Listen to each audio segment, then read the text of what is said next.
Carlos Brathwaite alongside me as we're up here waiting for play to resume after the lunch break here at Old Trafford on this fourth day where a further 86 runs were added in that morning session. The West Indies 118 for 2. They'll resume with Brathwaite and Hope out in the middle. But Carlos, 2010, where were you at that time? What were you up to then? What was I up to? I hadn't made my T20 debut yet for Barbados. I think I made that later in the year. And then I made my first class debut in 2011. Yeah, 2010 I was just probably on the cusp. Yep. Preparing. I went Playing that day? Do you remember the final? Nah, I went and watched one of the games, I think, but I didn't watch the final. Or did I? Don't think I did. I know there was an almighty party afterwards down at Harbour Lights. I could bet. It's well attended by England players and supporters and maybe a couple of members of media as well. Harbour Lights is a proper party spot when the English frequent Barbados, and Henry's given me a look as though he's been there quite a few times. A knowing look. I mean, one of the Craig Keyswetter was the wicket keeper for that T20 World Cup, won a global trophy with England, and then sadly had to retire from the game after a really horrific eye injury. Never really regained his sight fully. So that's one of the sadder aspects of off the back of that tournament. But only another 9 years until England men lifted a world trophy again.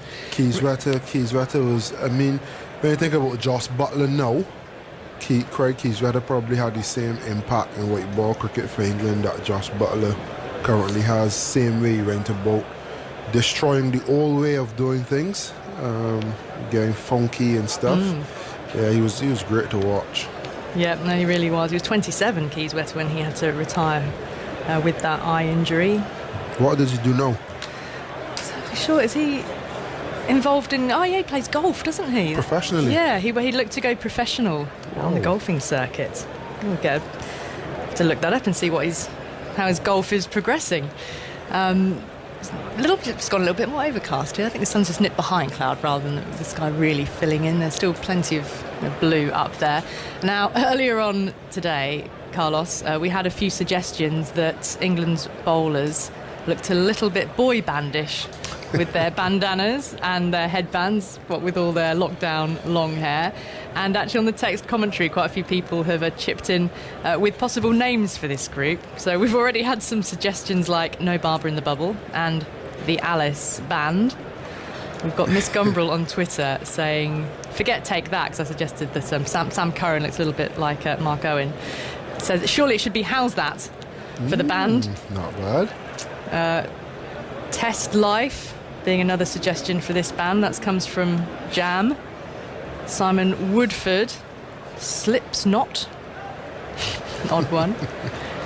Matthew Knowles. Rage Against the Bowling Machine.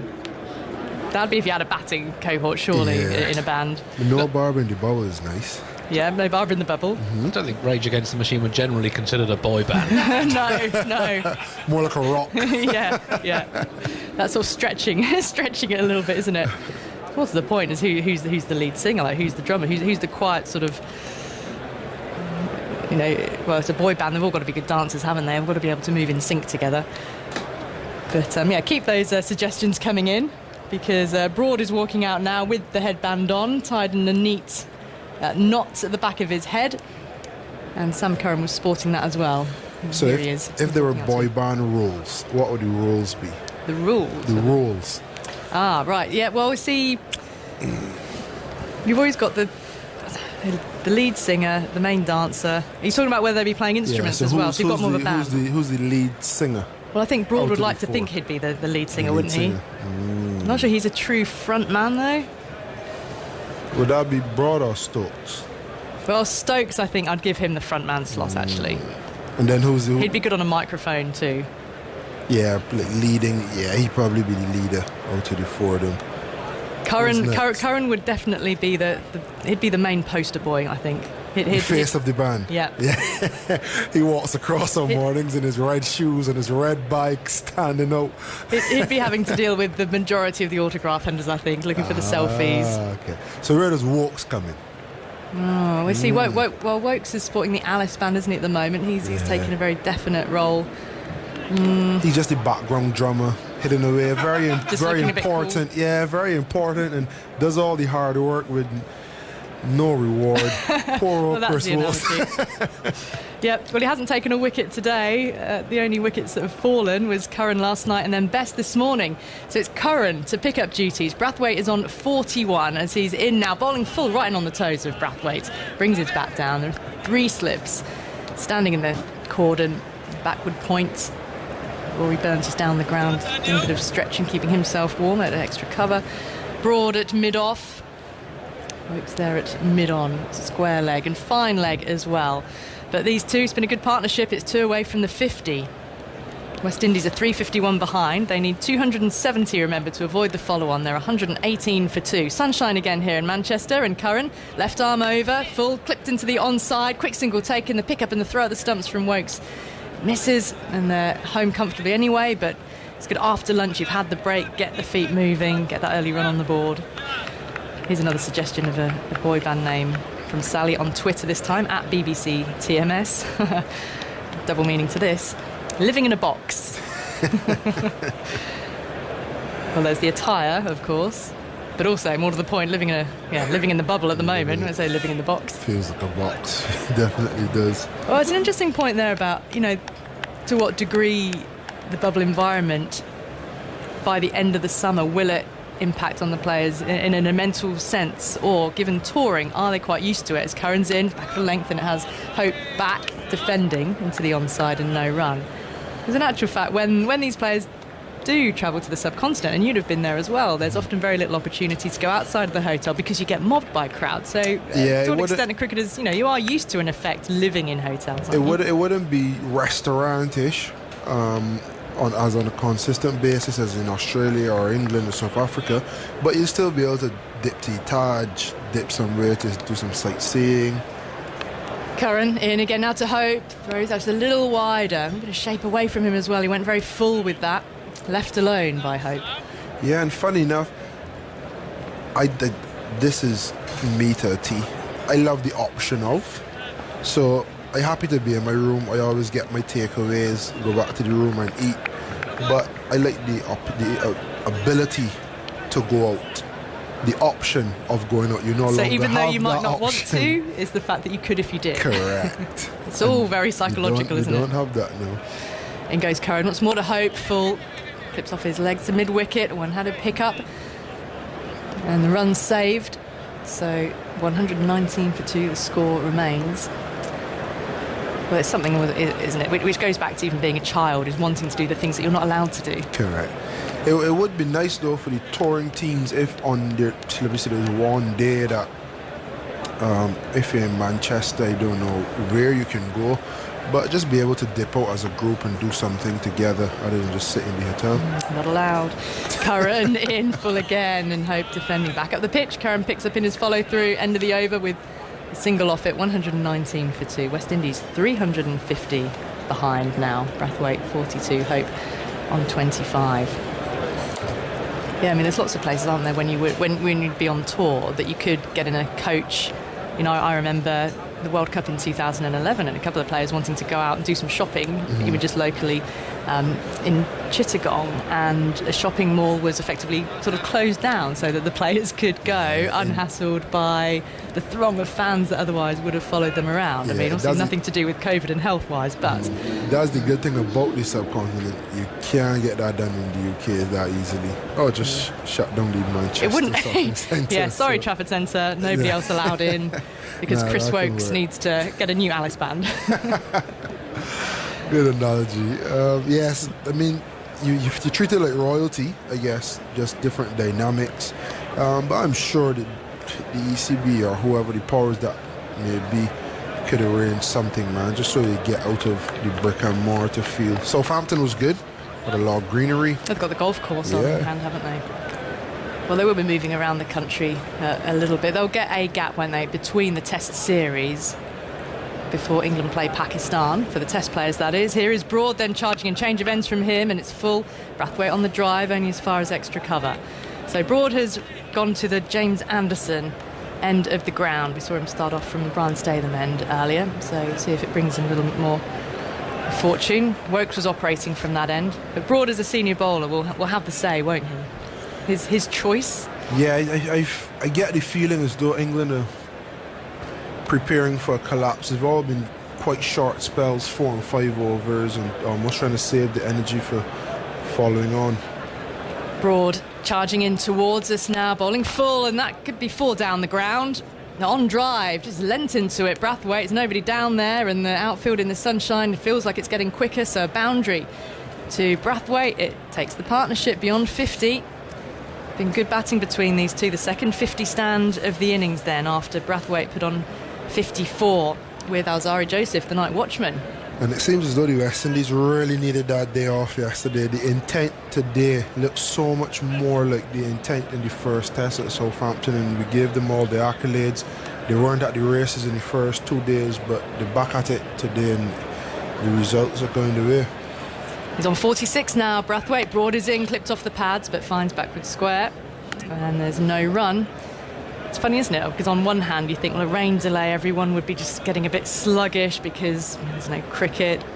You can spend a day going, oh, are we going to be on, are we off? And actually yesterday was a day when you could tell from quite early on that rain was set in and there wasn't going to be play. In actual fact, yeah, it's had the effect of giving the West Indies a chance to mentally properly switch off and recharge up for a really strong batting effort, and in their favour. And I think that switch off was real important. Not just put your feet up, but actually mentally switch off. Brathwaite waits, bat raised on 46 and Broad outside the off stump. It's a challenging line. Could have had him in 2 minds whether to play, but it was a confident leave in the end as it goes through to Butler. And you talk about only reading a pitch after both teams have batted on it. And, you know, congrats to Stokes, congrats to Sibley. But I can bet that if the West Indies get out of today, past the follow-on and probably surpassing 300, that they'll be kicking themselves for taking so much time out of the game and batting so slowly in the first innings. It's hindsight for you, that is, isn't it? Not quite at that point yet, but Broad's bowling in. It's a low full toss, I think, to Brathwaite. Turned up towards mid-on and no run. Well, it feels like a completely different game almost when you look at compare the 2 first innings and well, it was a difficult pitch to score off. I mean, batsmen could have. We saw Stokes move through the gears. It looked like it was difficult, put it like that. But now, sun shining, hard ball fizzing off the bats.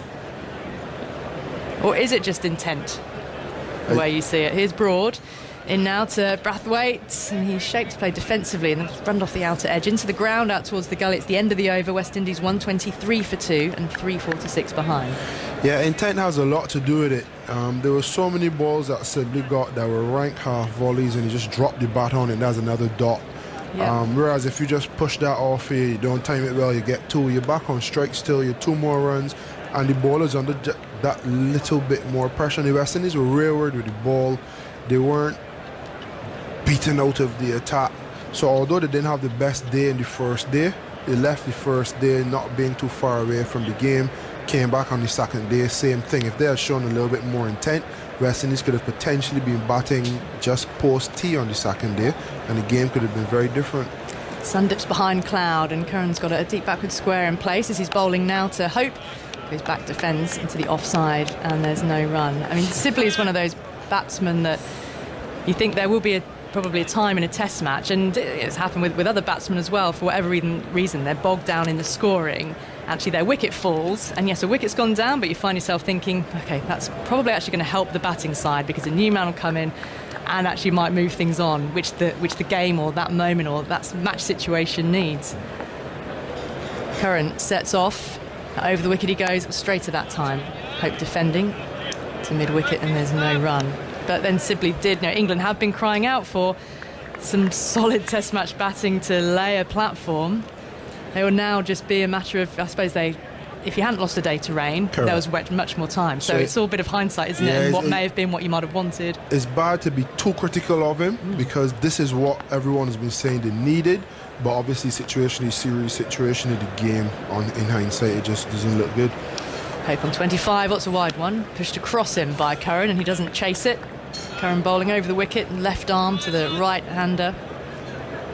Studying the crease as he walks back to his mark. I wonder whether he got close to the line there, and the umpire may be telling him, just be careful. England have had a warning for using saliva on the ball. It was not official a warning. Was it? Not an official warning. We saw the umpires cleaning the ball with alcohol that ball wipe. tampering? No, it doesn't go. If it does happen, it doesn't go down as ball tampering under these COVID regulations. As Curran is in, has taken the edge and caught by Butler. Full by Curran, and he's off to celebrate. High fives with his teammates, and Hope is wandering away, looking a little disconsolate. And he's gone for 25. West Indies 123 for 3. Nice little cutter. Bounced a bit more than he expected. Sam Curran is a very wily bowler. Not quick by any stretch of imagination, but we've seen the one that hits the seam and moves away from the right-hander. We've seen the ball swing back, and now he's tried a little change of pace off cutter. Got a bit of bounce and taking the edge. Shea once again gets a start, but unable to carry on. Disappointing for him. He looked really, really good in this innings. Good intent. Yeah, well, Shea Hope 16 and 9 in Southampton. So yeah, you're right, 25 here and not able to kick on. Brathwaite's still there though. West Indies will really be looking for him to be the linchpin, but he's got to have partners to bat with. That's 2 50-run stands, but West Indies really looking for a century partnership to sort of solidify and get past this follow-on target. So England will have their tails up. That gives them a little bit more of a ray of light. 3 down, 7 more. Funny enough, if West Indies collapses now, then you'll be begging for a Dom Sibley type now after slating him for 2 days. It's just cricket, game of glorious uncertainties. Well, perspective very much depends on the state of the moment, doesn't it? So it's often. True. 123 for 3 then. Shamar Brooks, someone else who could also do with getting a score under his belt. 39, a 5-ball duck in the second innings. So be eager to come out here and on a strong stand with Brathwaite. But yeah, Sam Curran, he has the skills, doesn't he? He can bowl full, he can find shape with swing, but he can bowl his cutters. Shea was definitely deceived there, and it wasn't massive pace off, but it still managed to make it through to Butler. But that just rolling of the fingers over the ball, and he enjoyed it. You see him on the replay just twirling his fingers to let everyone know. It's very subtle, isn't it? It's that slight change of pace can do for a batsman. 123 for 3. Brooks on strike, and then goes Curran pushing one across the right-hander. Taken by Butler with good carry through to the keeper. Sun shining, but stiff breeze blowing. You can see the trousers and the shirts rippling. And the England players in the field, and the flags atop of the pavilion. Clouds not really racing across the sky. Not much cloud movement, but no threat of rain today. Good day for the West Indies to bat to try and save the game. They need 270 to avoid the follow-on as Curran rushes in, left alone by Brooks. Another one's angled across him, and he's easily able to let it go. So wicket taking over from Curran. He's taken 2 for 24 now. 123 for 3. The West Indies 346 behind. Still getting some suggestions in for cricketing boy bands. Oh, and their best songs as well now. So this is getting some legs. Gianna in Exeter suggests the Chesterless Street Boys. I like that. And I Want It, How's That Way? Yep. The Fifer band. The song When the Light Meters Go Out. I like that one. Blink 182 Not Out. All the Gladstone Small Things. Hello Gladstone, if you're listening to us. And then the DLS band and their hit single Bat Again. That's what England are hoping for, as Broad is in, and he's got Brathwaite coming forward. He's appealing with all his might for an LBW. How interested he's followed through all the way down to the slips cordon to have a chat. Yes, Root's asking for Outside it. of off.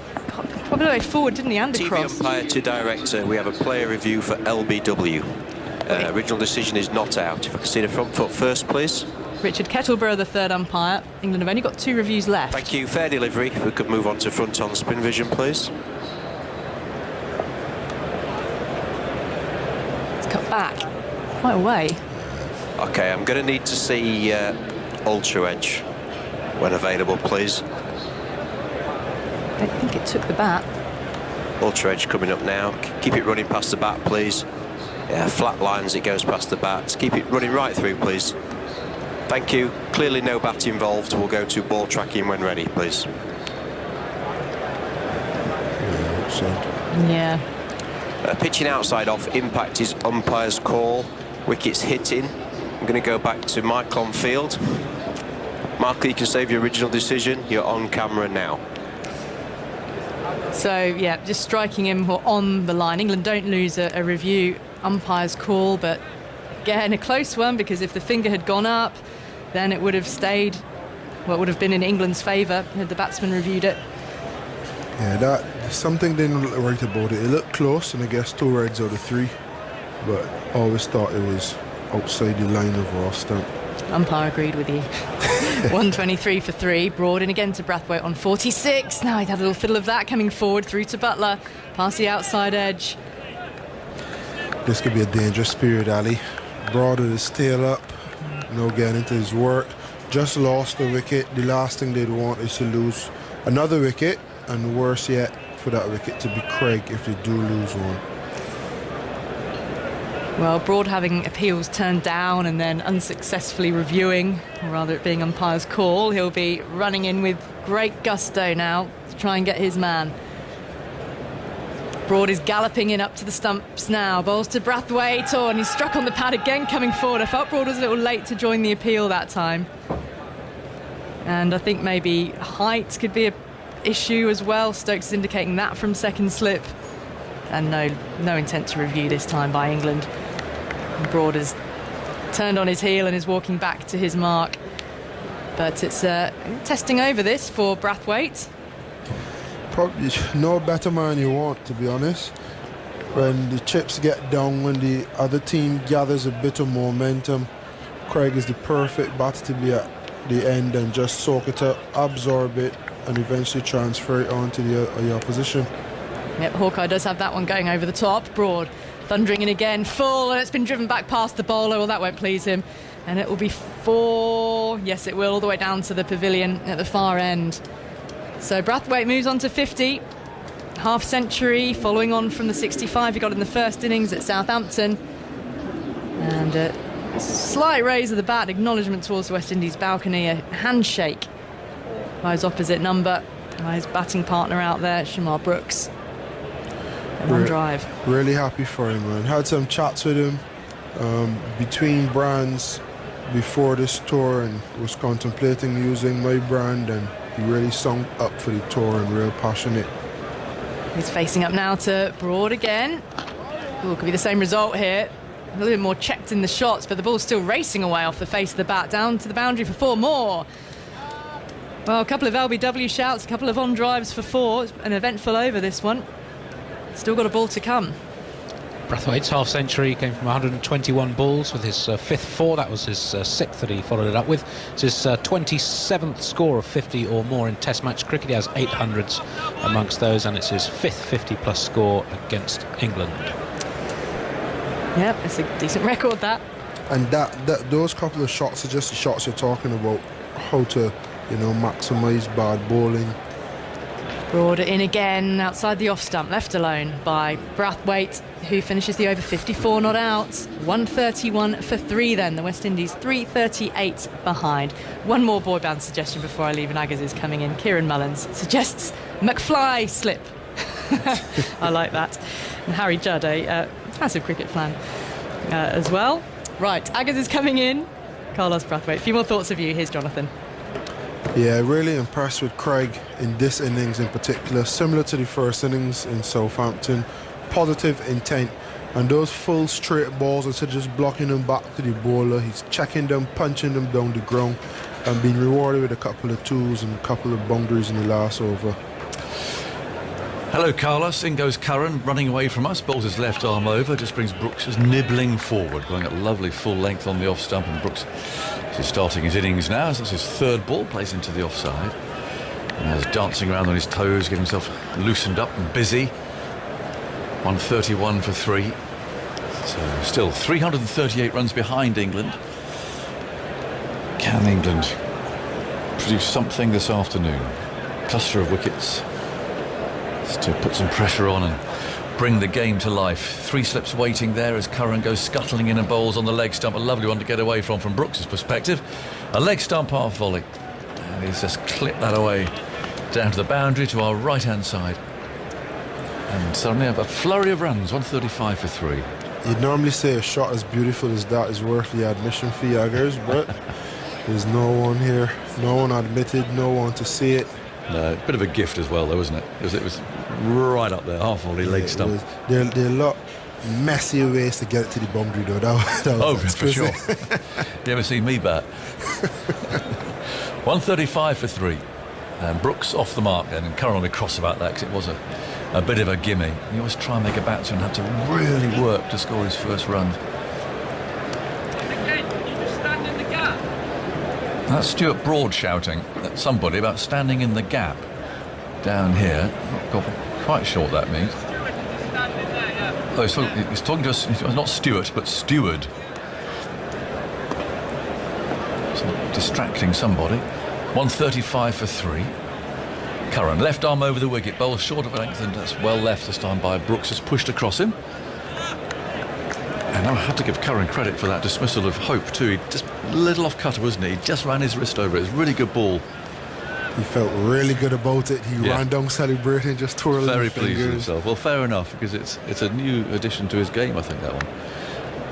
It just held its own, just gripped a little bit. 135 for 3. Curran, left arm over, bowls on the leg stump, flicked away by Brooks. Finds mid-on.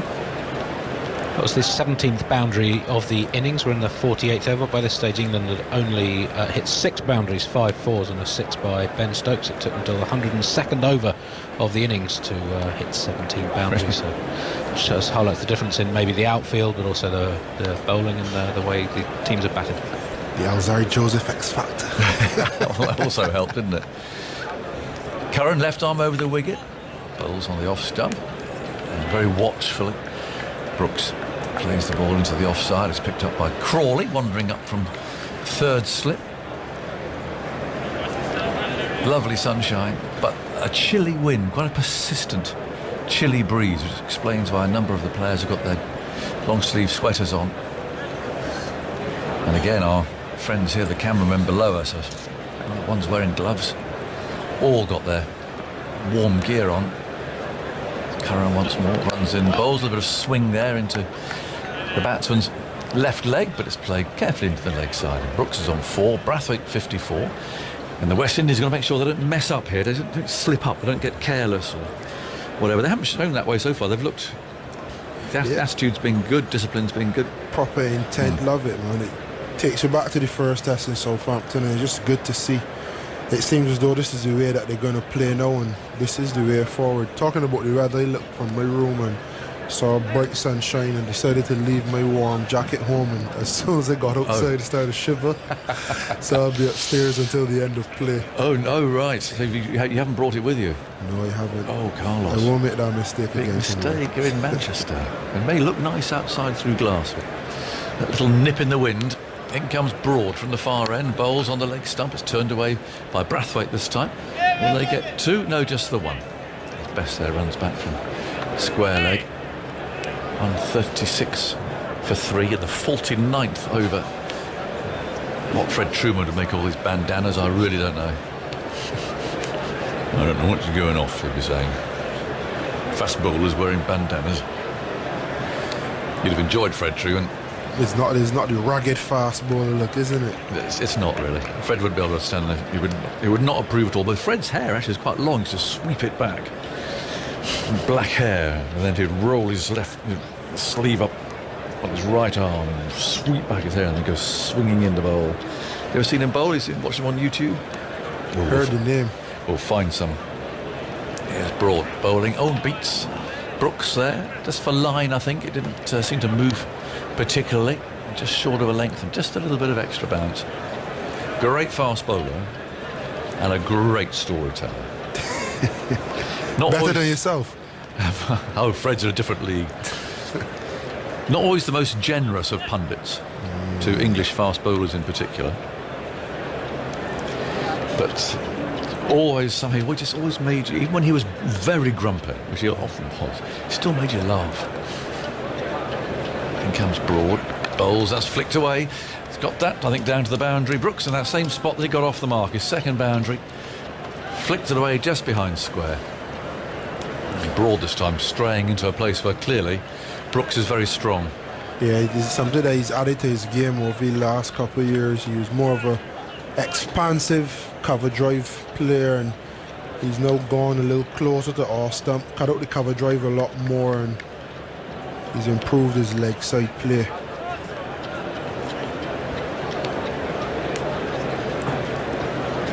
Broad, with a deserted pavilion behind him, comes in the sunshine and bowls again. It's full, straight, and Brooks this time clips it down to mid-on. My favourite Fred Trueman story is that Fred had to be remembered as fast bowler. He's actually a really beautiful swing bowler, bowled full length. But he was fiery Fred, he was a fast bowler, and he was always having a go at the batsman. And that was the image that you had at least of Fred. He was the fastest bowler around, fast. And England were playing, I think it was Pakistan at Headingley this particular year. In comes Broad, and he bowls outside the off stump. And there's no stroke. And there's the old commentary box at Lord's and at Headingley had to step down. And it was all a bit uncomfortable, a bit awkward. And the television monitor, like we have here, was actually behind Fred, so he couldn't see it. He was talking to me. Television screens behind him, and the players come off for bad light. And it was sort of Fred's way, really. I got used to it in a way that for about 5 minutes or so, Fred would talk about what a great fast bowler he was. Because you knew it. There's no need for it. There's no need, but that was how these things always tend to start off. Broad bowls. Back goes Brooks. Again, fast, all that stuff. So they've come off. The screen's behind Fred. And so we often use that as a bit of an indicator because the TV people have got all the posh weather forecasts and stuff and the radars, and they tend to know. So if they go to highlights quite quickly in that situation, you know you're in for a bit of a break. So Fred's beside me here, reminding us what a great fast bowler he was. And up on the screen behind him quite quickly came some old highlights. Not yesterday's highlights, like you normally have yesterday's day's play, but these were in black and white. Yeah, that's interesting. So Fred's chuntering away. I was the fastest thing. Fast this, fast that. Bouncers, Yorkers. Never bowl a bad ball in my life. All that sort of stuff that you always used to get. And behind, in this old black and white footage, I'm watching him. There's a young Fred Trueman running into bowl. Unmistakable. Beautiful action. Smooth. And he ran in and he bowled this ball.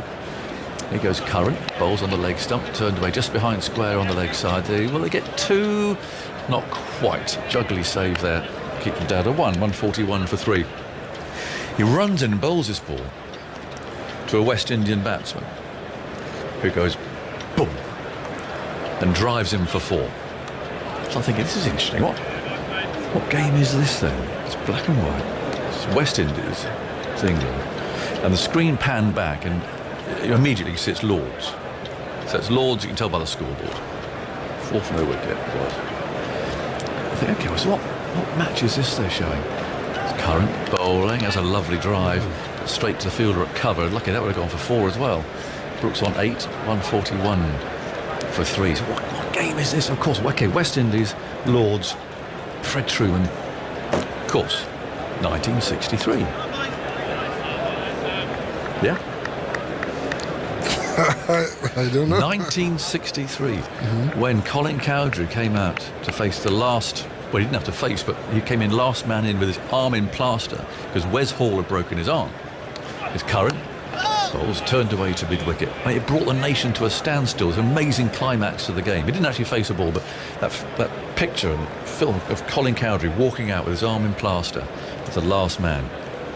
One of those games that people always talk about.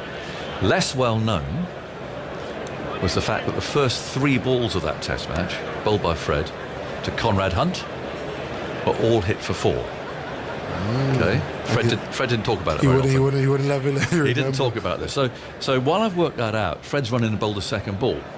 It's Curran bowls and brings Brooks forward, and he's quite cross now. He's bowled a bouncer, and Conrad's gone bang 4.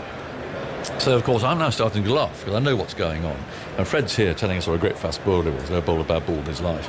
So on the radio, you've got him telling that. But on the telly, and lots of people watch the telly with the sound turned down, listen to us, he's going round the park. So, I mean, it's ridiculous. I start to laugh. And Fred realises something's up. And he was a big lad in those days. And he just turned himself around in his chair to look at the screen.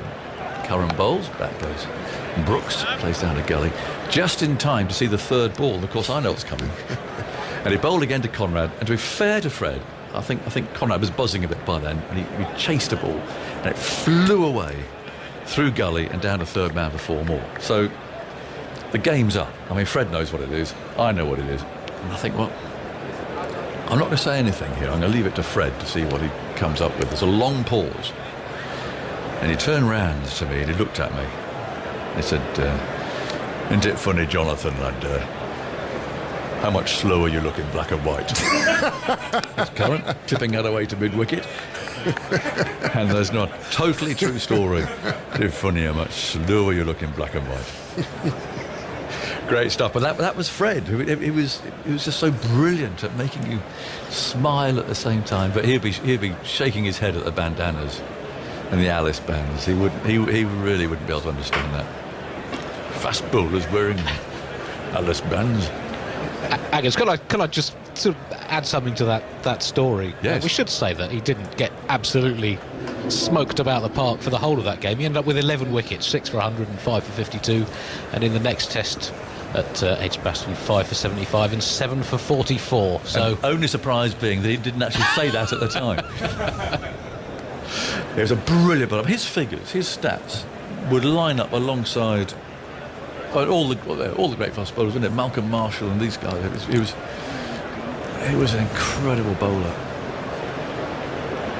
67 tests for England, 307 wickets. The first bowler to reach 300 wickets in Test cricket. Average 21.5, 17 5-wicket hauls, 3 10-wicket matches. It's that average, isn't it?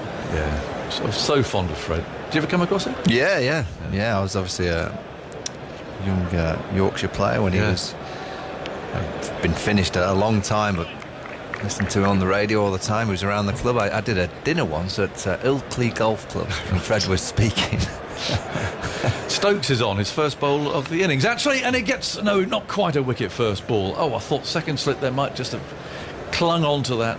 It's gone for 4. It was in the air, and Crawley, who's a tall man, threw himself to his right and couldn't quite pull off the catch. 145 for 3. Where has Stokes been, Agus? I think we need to know officially from an England perspective, what is the position with Ben Stokes in his bowling, because the last day in Southampton he didn't bowl until the last half an hour, last 30-40 runs required. Today he's been the last bowler used. I mean, is it that England now can only bowl him so many, and they don't really want to bowl him if they don't have to because of his toe, his body? Here he comes. Bowls turned away out to backward square leg. Went to the 51st over. Whenever you ask, you get the message back saying he's fit. Yeah, like 51st over, and he's not been bowled yet. The first ball, it's not great, not a belter of a delivery, but he creates things, doesn't he? He makes things happen. I mean, it's Ben Stokes. He can pretty much do anything on the cricket field at the minute. It's all going his way. Why wouldn't you have used him a bit more if he's fit to do so? 145 for 3. West Indies still need 125 to avoid the follow-on. That's a key moment, I think. Here's Stokes bowling, played down to mid-on, and there's no run. I can tell a little story about the lockdown. I think it's okay to say this in the bubble. Danny Rubin is there. So you know, the England media manager, who we know and love very well, is brilliant at his job. And he's been in the bubble for, since June the 3rd, is it? About then. Recently married, or so recently, last year, Hattie. Again, we know and love, who works for Sky. She's here, she's at Southampton, she's part of the broadcasting setup. Here's Stokes, back goes Brathwaite playing out to cover, but they can't see each other. Staying in the same hotel on different floors, they can't see each other. Using the same lift. Isn't it incredible? Mad. I really feel for them. They're a young couple who's recently got married, and this will be the case until the end of the summer, possibly. Maybe they'll get a time just at the end of the season. I think the players are allowed home at the end of the series.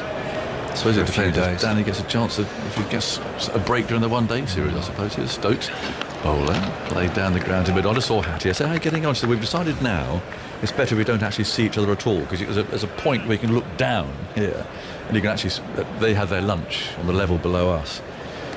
But yeah, there's a lot of sacrifices have been made by people to get this to work, and that's one of the most poignant, I think. Bizarre times.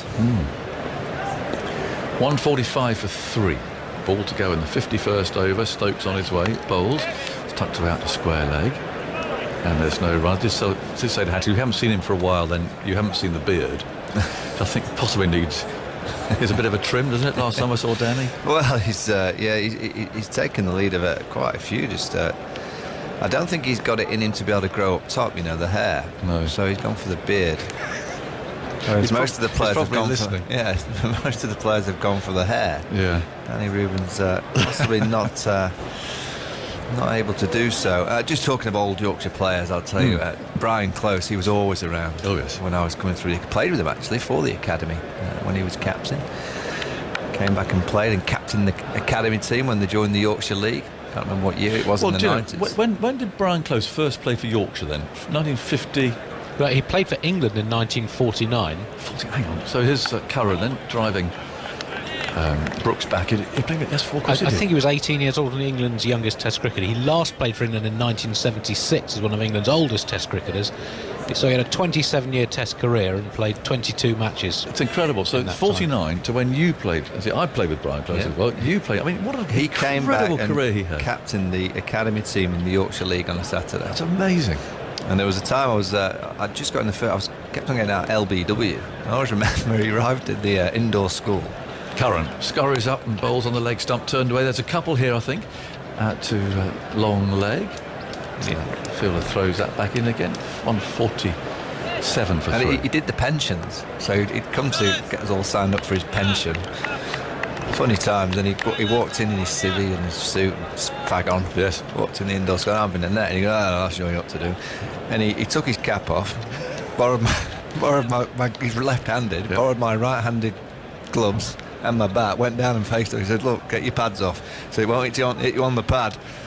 He batted for 10 minutes with his suit on against all the quicks in the indoor school. He wasn't with nothing but a bat and a pair of gloves. No box, nothing. Current bowls, one again pushed across the right-hander. Brooks spotted that, played it well. 147.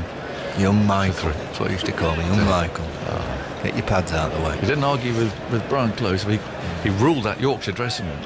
And he had to, really. There's so many huge characters in there that Close managed to get them all together. He made his highest Test score in that Lord's Test that you were talking about when Freddie Truman took 11 wickets. 70 in 1963. There's Curran again. Oh, that goes straight past the inside edge as Brooks drove outside that. A little bit of in-drift. One of those that might have taken an inside edge and ricocheted into the stumps. Yeah, he's been the pick of the ball, and that ball that got Shea Hope was a beauty. Yes, Kind it of was. a cut. It was a similar delivery that Chaminda Vash used to bowl for Sri Lanka to the right hand. A similar kind of bowler, Sam Curran. Now, did you have any stacks on Yorkshire League cricket? Brian Close's record for the Yorkshire Academy. He didn't generally bat. He kind of saved himself for the bottom end, but he got in on a few occasions. I'll have a look. He played his last first-class game in 1986. 37 years after his debut. Curran again. That's pushed out to mid-off. Was that in the DB Close 11? His last first class. You have to look it up because I played for him in a couple, and I might have played in that game actually. He always used to play the tourists. It was the last tourists match of their tour, up to Scarborough. Fantastic 3 days. Honestly, The best thing about both Fred and Brian was you could smell them coming down the corridor in the old dressing room because of the smoke. smoke coming out. And goes Curran. Bowles edged, and that'll go for 4. Just past second slip, down to third man. 151 for 3, and Curran sweeps back his head. Trevor Franklin's stag party, I remember, coming in the course of one of the DB Close 11 matches, and Lance Cairns hit me for a 6. I think the ball's still going, out of the ground towards the sea at Scarborough. Wonderful times. So 151 for 3, 52 overs have been bowled here. And Michael, some thoughts for you about Brian Close, whatever you like. And Isha Goa is coming in. Yeah, skill again from Sam Curran. It's a 4 for Shamar Brooks, but it's that cutter once again. It's a good delivery. It's good to see that he's bringing a different skill. Sam Curran, we know he can swing it back to the right-handers. We know he's got a short, sharp bouncer. Now he's got that cutter that's already got in the wicket of Shea Hope. See, he's chuntering down into the fine leg region, is Sam. Not a happy chappy. Here comes Ben Stokes running towards us. He bowls to Brathwaite, who defends and prods it back to mid-on. They run a back of a length delivery, bowling slightly fuller after the lunch break, the England bowlers. You're getting on with your wires there, Ish. Yeah, it's a little bit tangled. We've got an entanglement happening, Barney. You seem to have a lot of wires. Why have you got more wires? I'd say, well, that's my TV wire. It's just like dangling off. Got the accreditation. Got to have your accreditation. Wear that everywhere you go. Got a mask somewhere as Stokes turns at the top of his mark. He's now bowling to Brathwaite short, tries to play it, misses it, goes through to Butler. Haven't seen that a lot, have we, in this innings? Not loads of short balls, but Stokes happy to try it, generally gets an extra bit of bounce. Yeah, well, already 2 overs into his spell and he's created a little bit of something. And that edge that flew past the slips, now a bouncer that Brathwaite was in 2 minds. Does he duck, does he play? He kind of ducked and tried to play the hook at the same time. He's still in his crease at the moment. Brathwaite taps his bat down, bat hovering above the stumps as Stokes is in. Works off his hips to square leg, no run. Brathwaite on 60, Brooks on 14, West Indies 151 for 3, trailing by 318. 120 away from avoiding the follow-on, the West Indies. But you're right, just creating something here, Ben Stokes, is we so often see from him. Can he produce another inspired bit of bowling for the rest of the team? As he now has the ball back in his hands. Here he comes on an angle then, bowling from the James Anderson end, past the umpire. Brathwaite defends back to Stokes. Some blue skies above. Some wispy white clouds in the distance. A nice breeze blowing across the ground from left to right. See the journalists, top part of the pavilion, outside on the balcony. Yeah, there's 2 in each corporate box, isn't there? Yeah. Spread out across the top of the old pavilion. Brathwaite pokes at one outside the off stump. It's As the quite bat nice turns over- in his hand. It's quite nice over there, Ish. I think they get the food delivered into separate boxes. I don't know how they got kind of split into pairs. And it was, drawn out of the hat. I don't know if they could request. I'm not too sure. Who would you request to be with? What, in the journo pack? Yeah. Or out of us lot? Or out of us lot. Out of us lot. Cat. I'll go with Yeah, Phil. okay. Just for Obvious choice. As Brathwaite is backing across and defending to mid-on at the end of the over. It's 151 for 3. Don't forget, today at the Test is on BBC Two tonight from 7 p.m. Now we're aware there is the Manchester United Chelsea FA Cup semi-final on BBC One at the same time, but if you are planning to watch the football, don't worry, because you can catch up with the cricket highlights on the BBC iPlayer. Well, I'm pretty sure the football match doesn't start till 7:04. 6 o'clock. Starts at 6 o'clock, the football. That's an early start, isn't it? Well, it's starting so early. Last night's game was, I'm sure it was around 7:45. Yeah. Arsenal. Good for Man City. Well, just watch us anyway. Better sport. It was a nice evening, wasn't it? And you sorted us all out with that wonderful display of sushi. Bit of Japanese, bit of ramen soup, noodles. Don Bess back into the attack. Thought okay so far. He got that wicket of Alzari Joseph, night watchman. Just not quite found his consistent probing length. It's either been a bit too full or slightly too short.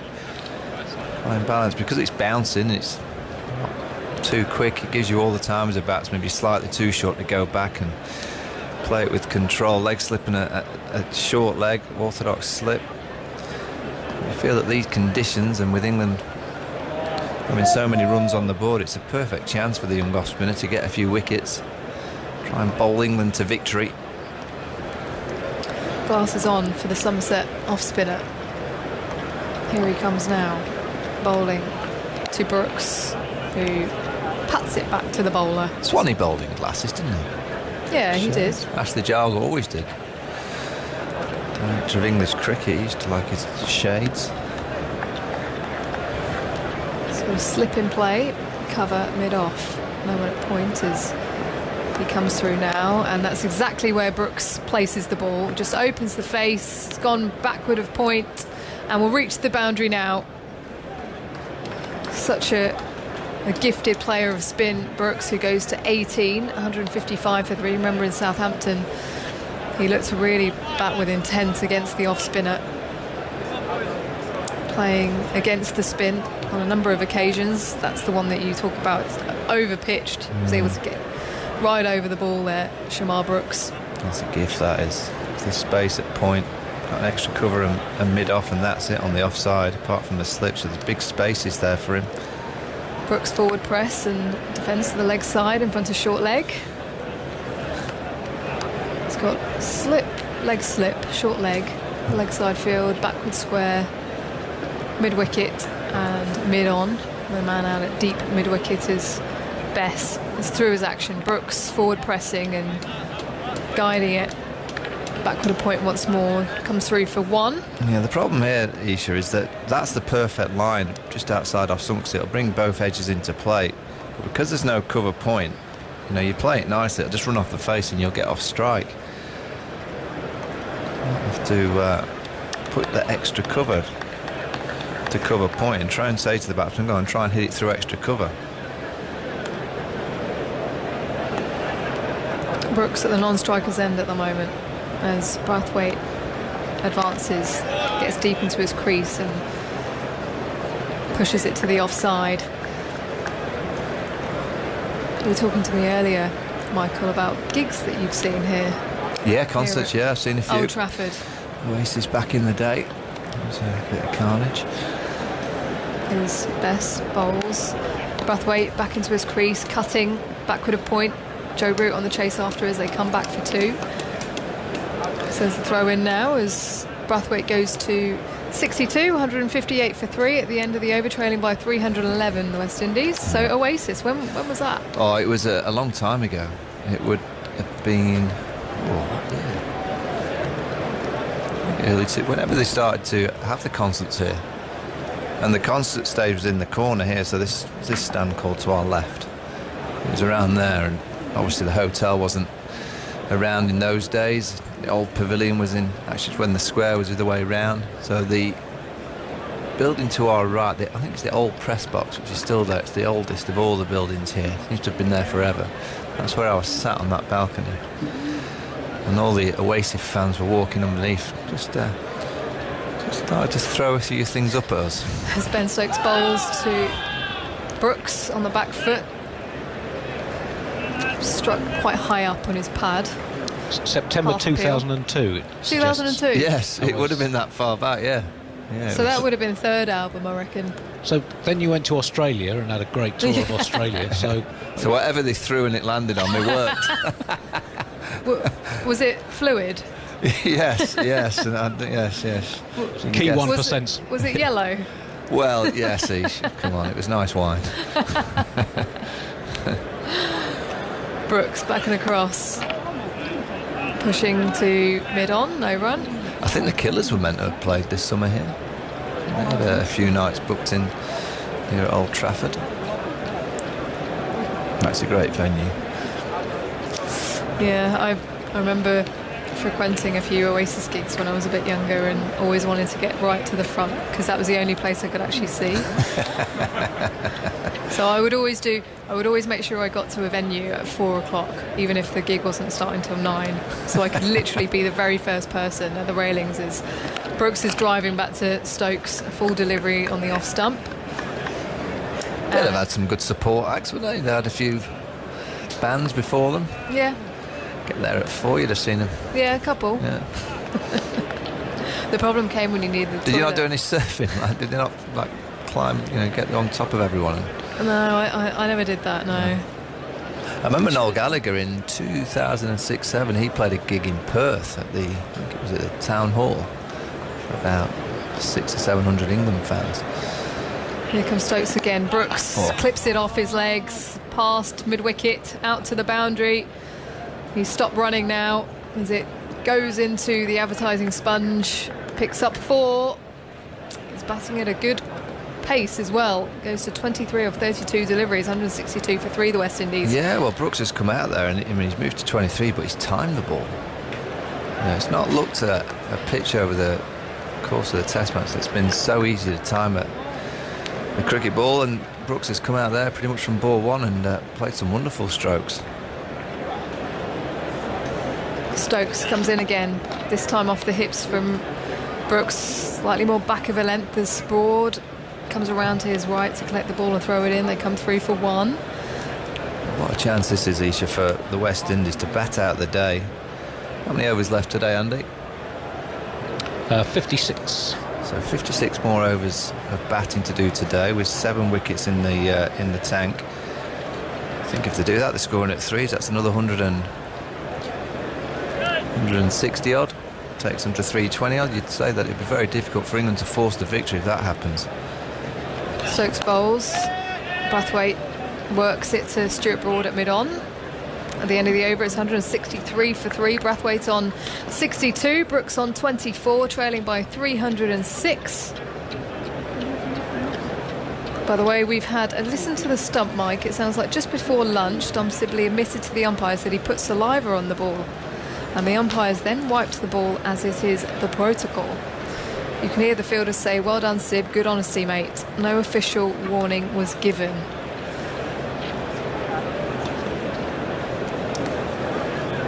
Yeah, that is good honesty. He'd have just had one of those moments that the normal way of playing cricket for all of us is just put a bit of saliva on the ball. The one warning, what, they get 3 and then they lose 5 runs. Yeah, his best comes through now to Brooks, forward pressing and smothering the ball in defence. I'm amazed it didn't happen in Southampton. I think first game back, I know they've had a warm-up game or 2, but I've been impressed of how disciplined the cricketers have been so far. Brooks drives to mid-on. He's in the air for a little while there. There's a man positioned at a short mid-wicket. Went past him by some distance, but didn't look like he timed it. Caught the bottom part of the bat. Shamar Brooks. Leg slip, short leg in close as Best bowls. Brooks defends. So because of that last over where he got hit through the offside, he's now gone really straight. And I'm preferring them to bring another fielder over to the offside and for that line to be like it was last over, towards Josh Butler's right leg. Brooks drives past that man at cover to the left of him, and another boundary is found by Brooks. He's playing quite beautifully here against Bess in particular. Just opening the face of the blade. Every time he tries to get it out there, he's just getting it a little bit too full, but he's just not got the right field if he's going to bowl out there. Just too many vacant spaces on the offside. It might be a time just to bring the leg slip over and give him a bit more protection. He's going to come round the wicket, so he's changing his approach, Don Bess. Here he comes now, past the umpire, through his action. And he finds his way to the offside again, Shamar Brooks. Slightly fuller outside the off stump. Another drive and another open of the wrists. As Zach Crawley throws the ball in, having chased it out to deep backward point. So some smart batting here from Brooks, who moves to 31, 170 for 3, trailing by 299 now, the West Indies. Don Bess is bowling himself out the attack at the minute. Here he comes again. It's time to Brathwaite, who Pops it back to Bess at the end of the over, 170 for 3. Just a different mindset, Isha, isn't it, for a young off spinner? You think back to Southampton, he bowled so well, but it was in a position of just holding an end and just kind of bowling dots for the seamers to attack at the other end, and he picked up a couple. You know, here with the pitch doing what it's done and Roston Chase getting a 5 for the West Indies, he's under more pressure this week than he was last week, because no one would have expected him to be the big wicket taker at Southampton, maybe in the second innings, but they just didn't have enough runs for him to bowl to. Whereas here, when your team have got such a big first innings score and the pitch is spinning, you're expected to deliver. And so far he's not quite got his lengths right. Looks like England are going to go for the short stuff, and they're going to target this pair with a bit of chin music. Yep, we didn't see this at all when the West Indies were bowling. So England trying something different. Got a short leg, a man at square leg. Joe Root positioned directly behind Ollie Pope, about 30 metres behind him, and then another man behind him at deep backward square. Here comes Stokes. Very short indeed as it goes through to Buttler. Brooks didn't even really need to move as that came through past the leg stump. Stuart Broad is out at deep mid wicket, but he's probably about 40 metres off that boundary. We've got this fine third man as well. Who's this down here? Zach Crawley. Almost like a backstop. Yeah, not quite a backstop, long stop, whatever you want to call it. It's like for a real fine ramp down to third man. Short leg, square leg. Deep backward square. Fine leg. Here comes Stokes. Ball short again. He's struck on the body and it falls in front of short leg. Shamar Brooks ducking. It hits him on the back and it lobs up onto the floor. Some potent stuff here from Ben Stokes. Got to be careful there, Brooks, because he took his eye off that. Saw it was short and he just kind of put his head down without really... Even when you're ducking, you still want to have half an eye on the ball just in case. You have to duck and weave a little bit more so. Good to know Stokes' speeds as he comes in on angle again here to Brooks on his toes, pushing it to the offside. No ball signalled by umpire Goff. That came up at 86 miles an hour. 86 miles an hour. Stuart Broad, I think his quickest was about 88 today. But Stokes very much the enforcer at this stage. Want a passage of play of hostility and pace and bounce in the absence of Jofra and Mark Wood. Shuffles towards us now into his stride. Bowls. Brooks punches off the back foot to cover. No run. It's the kind of pitch that you're crying out for. Yeah. 90 odd miles an hour. But they don't have it. No, they don't. So it works bowled around 88. Got it down probably the quickest of all the bowlers.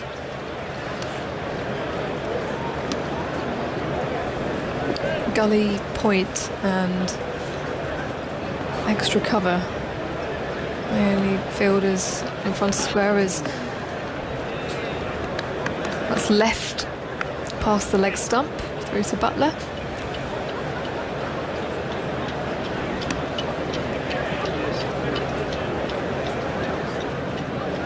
Nice breeze blowing across the ground at the moment as Chris Woakes has the ball in his hand. We'll toss it to Stokes. He's going to come around the wicket now as Joe Root moves himself to a leg gully position. Fine leg comes slightly wider. Deep square, just goes in front of square. Past the umpire now.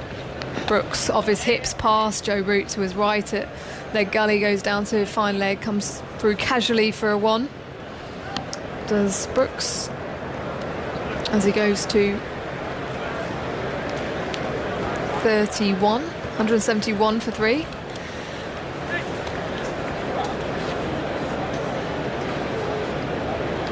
Short sleeve shirt on Ben Stokes. Well, there's a few long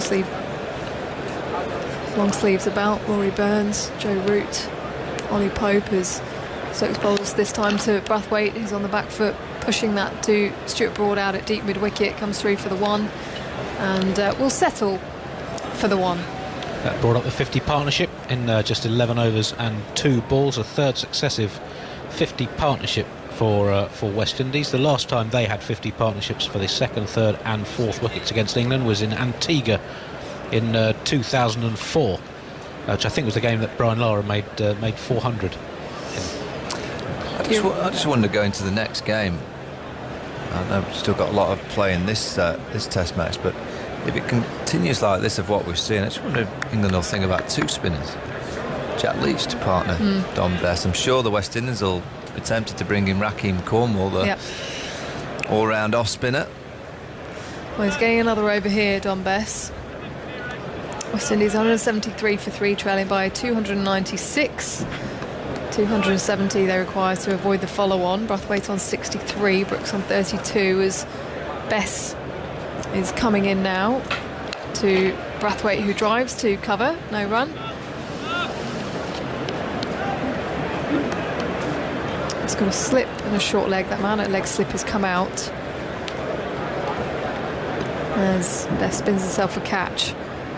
It's now through and bowling to Brathwaite, who pats it back to the bowler. Stuart Broad in his brimmed hat is positioned at backward point, got extra cover and mid-off on the offside. So Bess bowls again with a bit more flight as Brathwaite gets a good stride in to defend that ball to the offside. Would love to know what everyone is up to this afternoon. Lovely Sunday afternoon up here in Manchester. Sun just breaking through the clouds as Bess bowls again, back of a length, and Brathwaite works it in front of him to short leg. Had a really nice feel to it this morning, walking around from the hotel. Sun beaming down as that's driven by Brathwaite through the covers. Zach Crawley charging after it. Pulls it up about 15 metres inside the boundary as they come back for 2. The throw is sent in and Jos Buttler tosses the ball back to Bess in swift time. 175 for 3 then the West Indies. As Brathwaite just removes some dirt in front of him with his bat and now sets up, still in his crease, bat hovering above the stumps. Short ball pulled away, backward of squares. Chris Woakes does well to dive and stop that one from bursting through and going for 4. End of the over then. 58 overs have been bowled in this innings. 175 for 3. Brooks on 32, Brathwaite on 65. A word from you, Andy, and then it will be Simon Mann.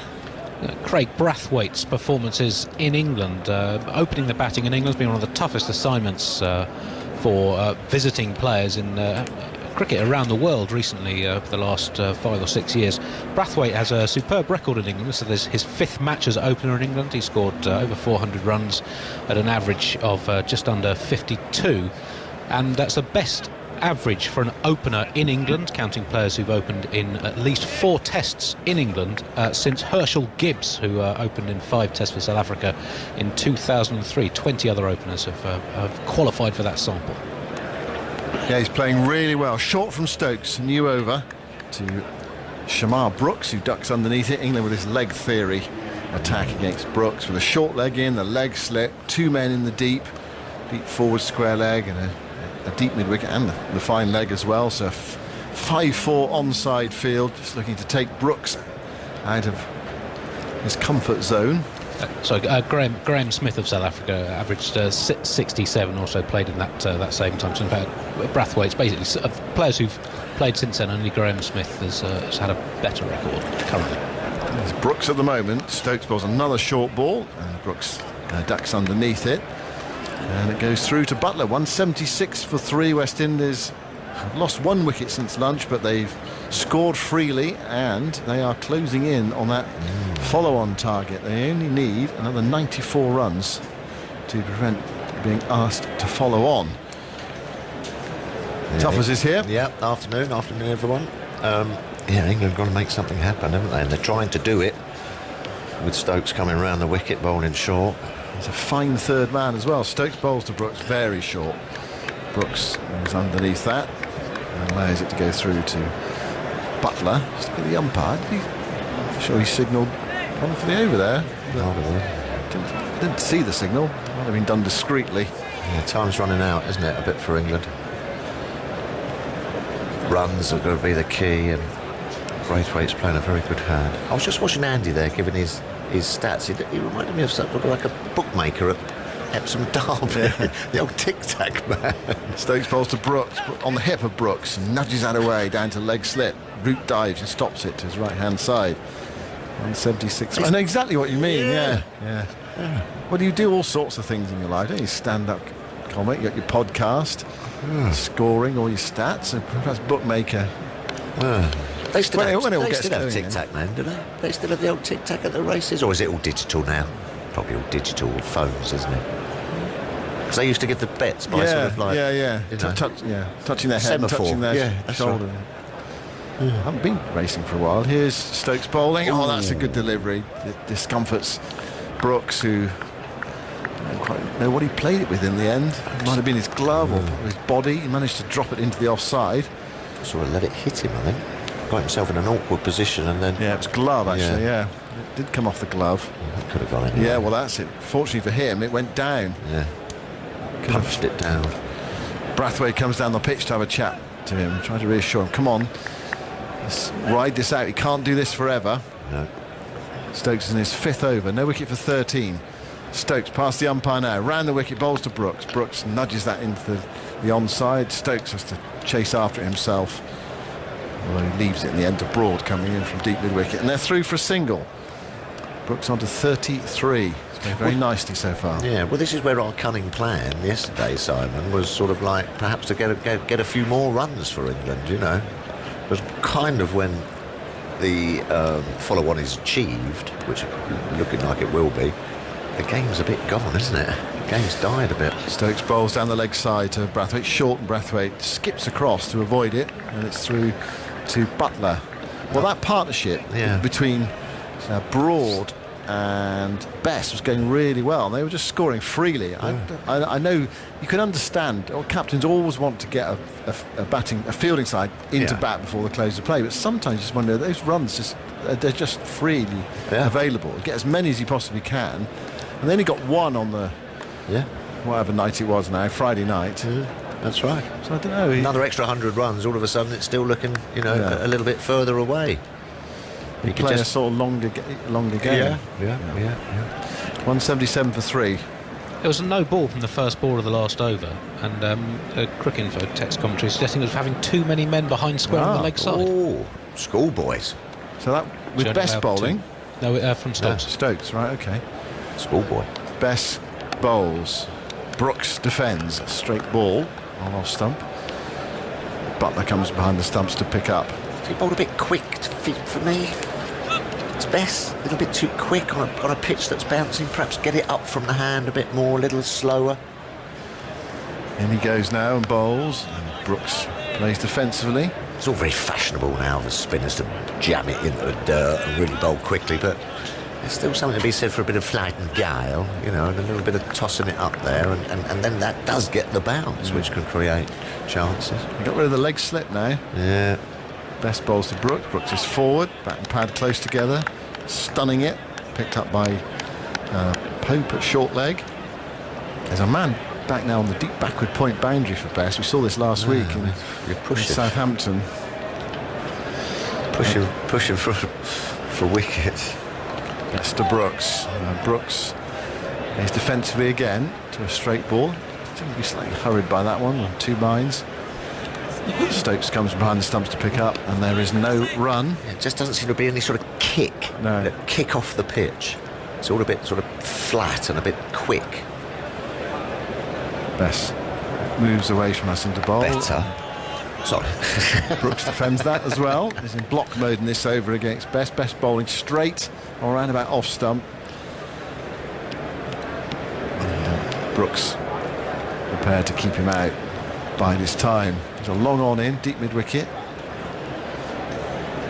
Best tries again, and Brooks flicks that away past short leg out towards deep mid wicket. Sibley comes into field, sends in the return, and that's the end of another Best over.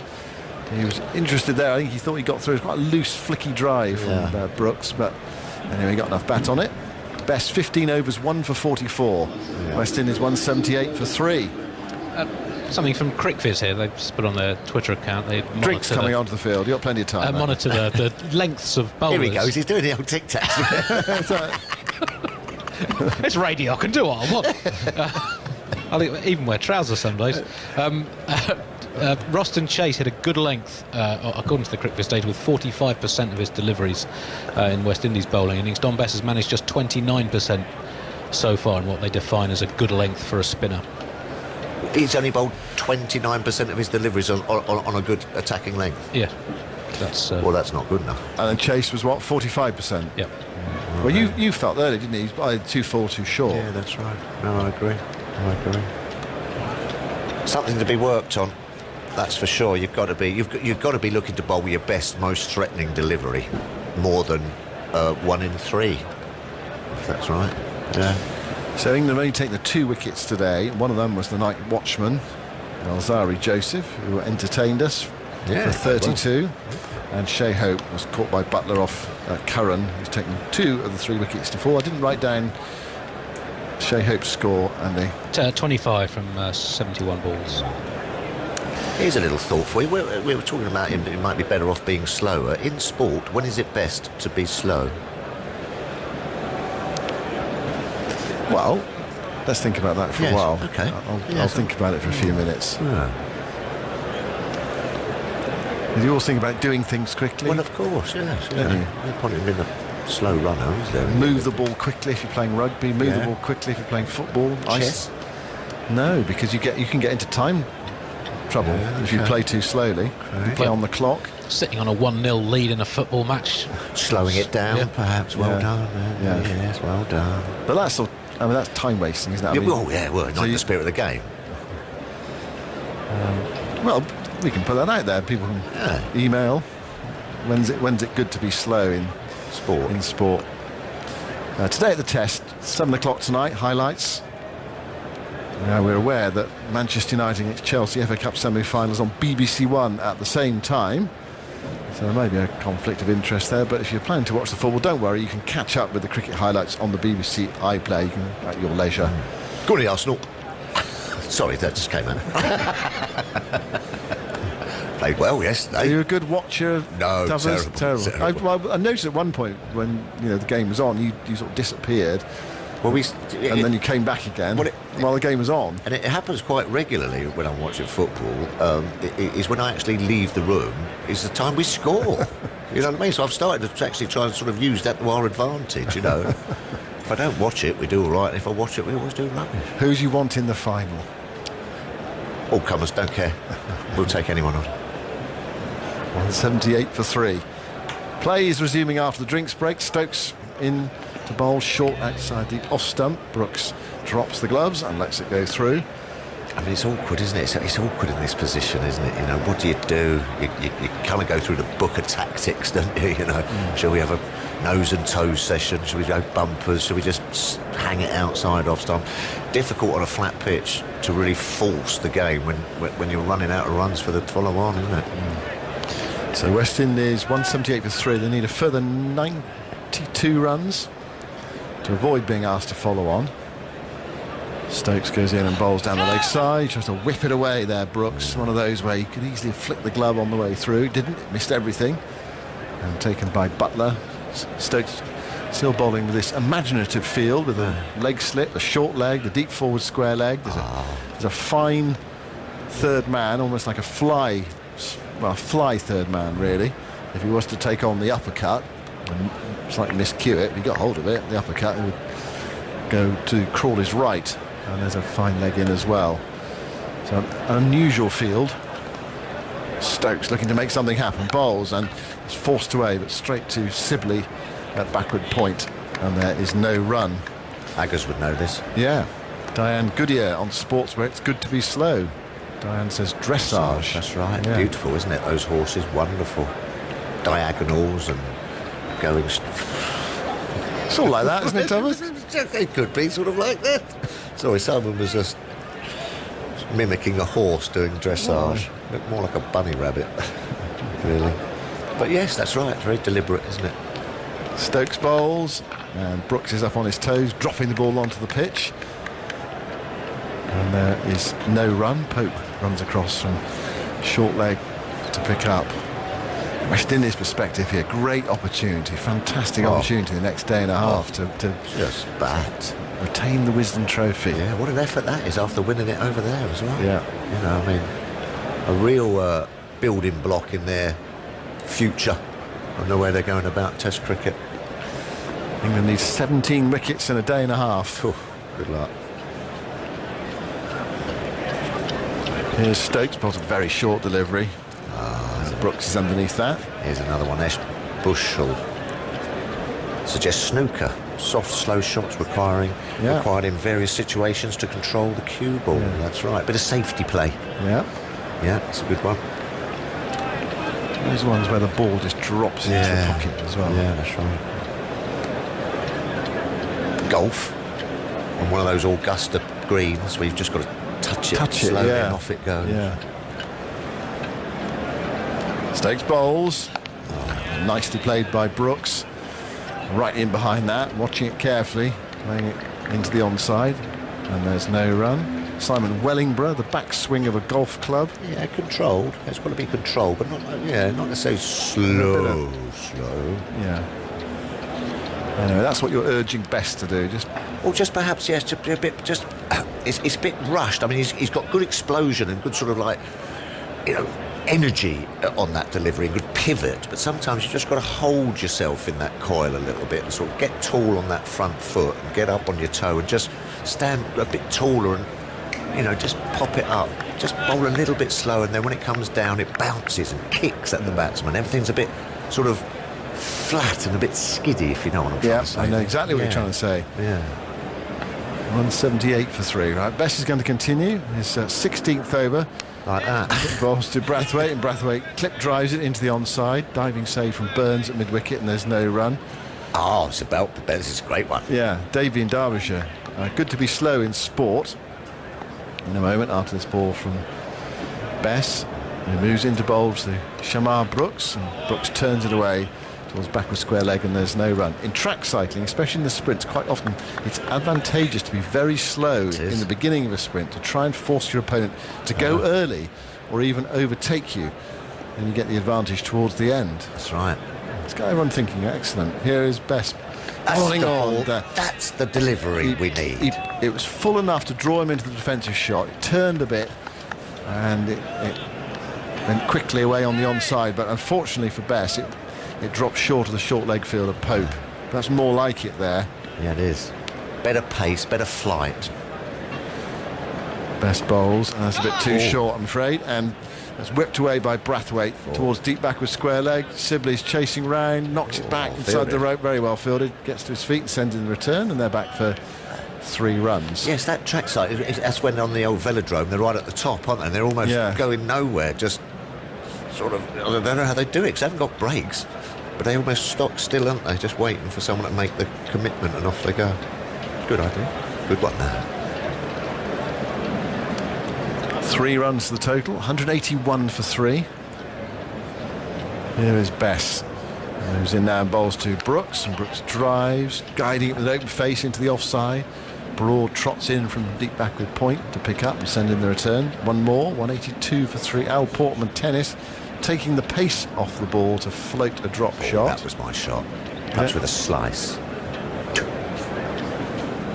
Nice slow drop shot. Disguised, of course. Brathwaite back, of course, back on strike on 68. Dead bats that one into the offside towards cover. There's no run. It's the end of Bess's over. 182 for 3. West Indies going well here. OK, they're 287 behind, but it's about time. And England are in a race against time at the moment. They are losing that race. More from Tuffers or Andy Zaltzman, and then it will be Jonathan Agnew. Oh, that's absolutely flew past that, Simon, didn't it? Talking about being slow in sport. And the West Indies don't need to do anything apart from that, just bat slowly. Slowly knock the runs off and get past this follow-on. Aggers, old boy, afternoon. Hello, Philip. One or two random conversations that I heard floating through my radio next door. Well, there you go. Just how are we slow in sport? Yeah, absolutely.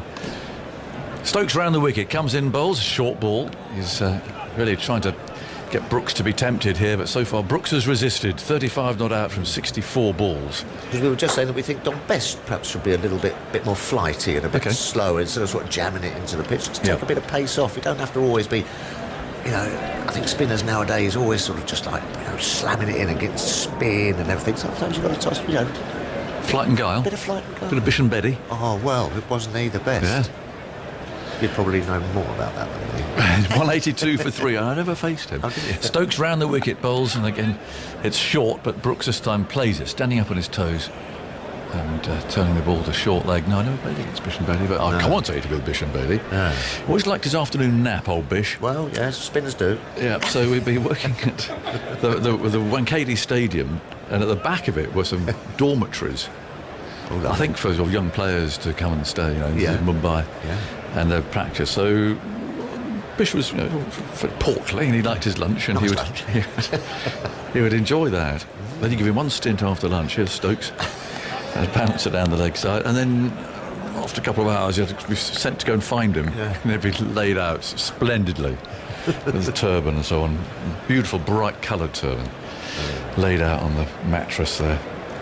He was great fun. Well, he was. I mean, I've seen beautiful footage of him, and say it was all very sort of upright and sort of regal, was that? And then just, you know, there wasn't this sort of great explosion or you know, it was just like fizz, boink, and then he had that ball on the end of a piece of string. Just dangle it and dangle it. Yeah. Stokes bowls down the leg side, actually almost clipping the leg stump. That's where Brooks has to be a little bit careful, because that was pitched up, that one. He'd gone across anticipating a short ball. I like it. Andrew Simpkins. When is it good to be slow in sport? Tough as walking to the wicket when a fast bowler is on. Well, you've got to get there somehow. You can't avoid it. Well, it's the big contrast is the speed that you left the pitch when you've been dismissed. Absolutely haired off. Me too. 182 for 3. Here's Stokes in the sunshine. Bowls a short ball. Brooks can play that pretty comfortably up on his toes. Playing the ball into the offside, and there's no run. Bish, he's a beautiful bowler. Yeah, he was. Old-fashioned fielder, I think it's fair enough to say. Oh, okay, yeah, it doesn't make you. No, there's a few of us about like that. Often uses boot, and sometimes miss. Oh, did he? Yes. Oh, he's a really good man. Bish. Very lucky to have worked with him. Yeah. 182 for 3. There's Stokes bowling, full, clipped away past leg slip. Curran is on the boundary below us to our left and throws the ball back, and they take one more.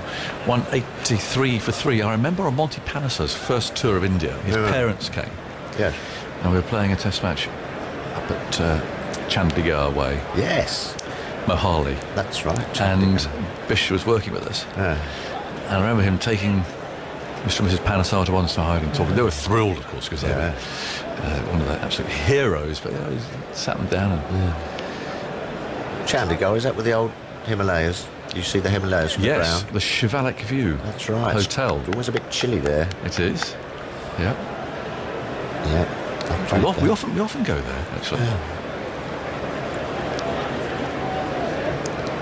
Best starts a new over, fires that in about middle and leg. Toughers won't like that. No. It's slipped away to short leg and Pope Fields. I need to have a bit of chat with Don this evening, I think. Yeah, you should do. Well, you can't. Well, I can't. Well, megaphone. Yeah. Give him a call. Perhaps you can pass messages down a piece of string. Yeah, from semaphore. Yeah. Bess again. Bowls, that's better. Thank you, John. You can see. It's funny, isn't it? And that's what I liked about Graham Swan. You could almost tell the delivery that Graham Swan was going to bowl before it left his hand. Yep. You know what I mean? And we both sensed that was the one. Absolutely. See if it can put the rest of the over together like that. Here it comes again and bowls. Well, a little fuller, but it's driven up to mid-off.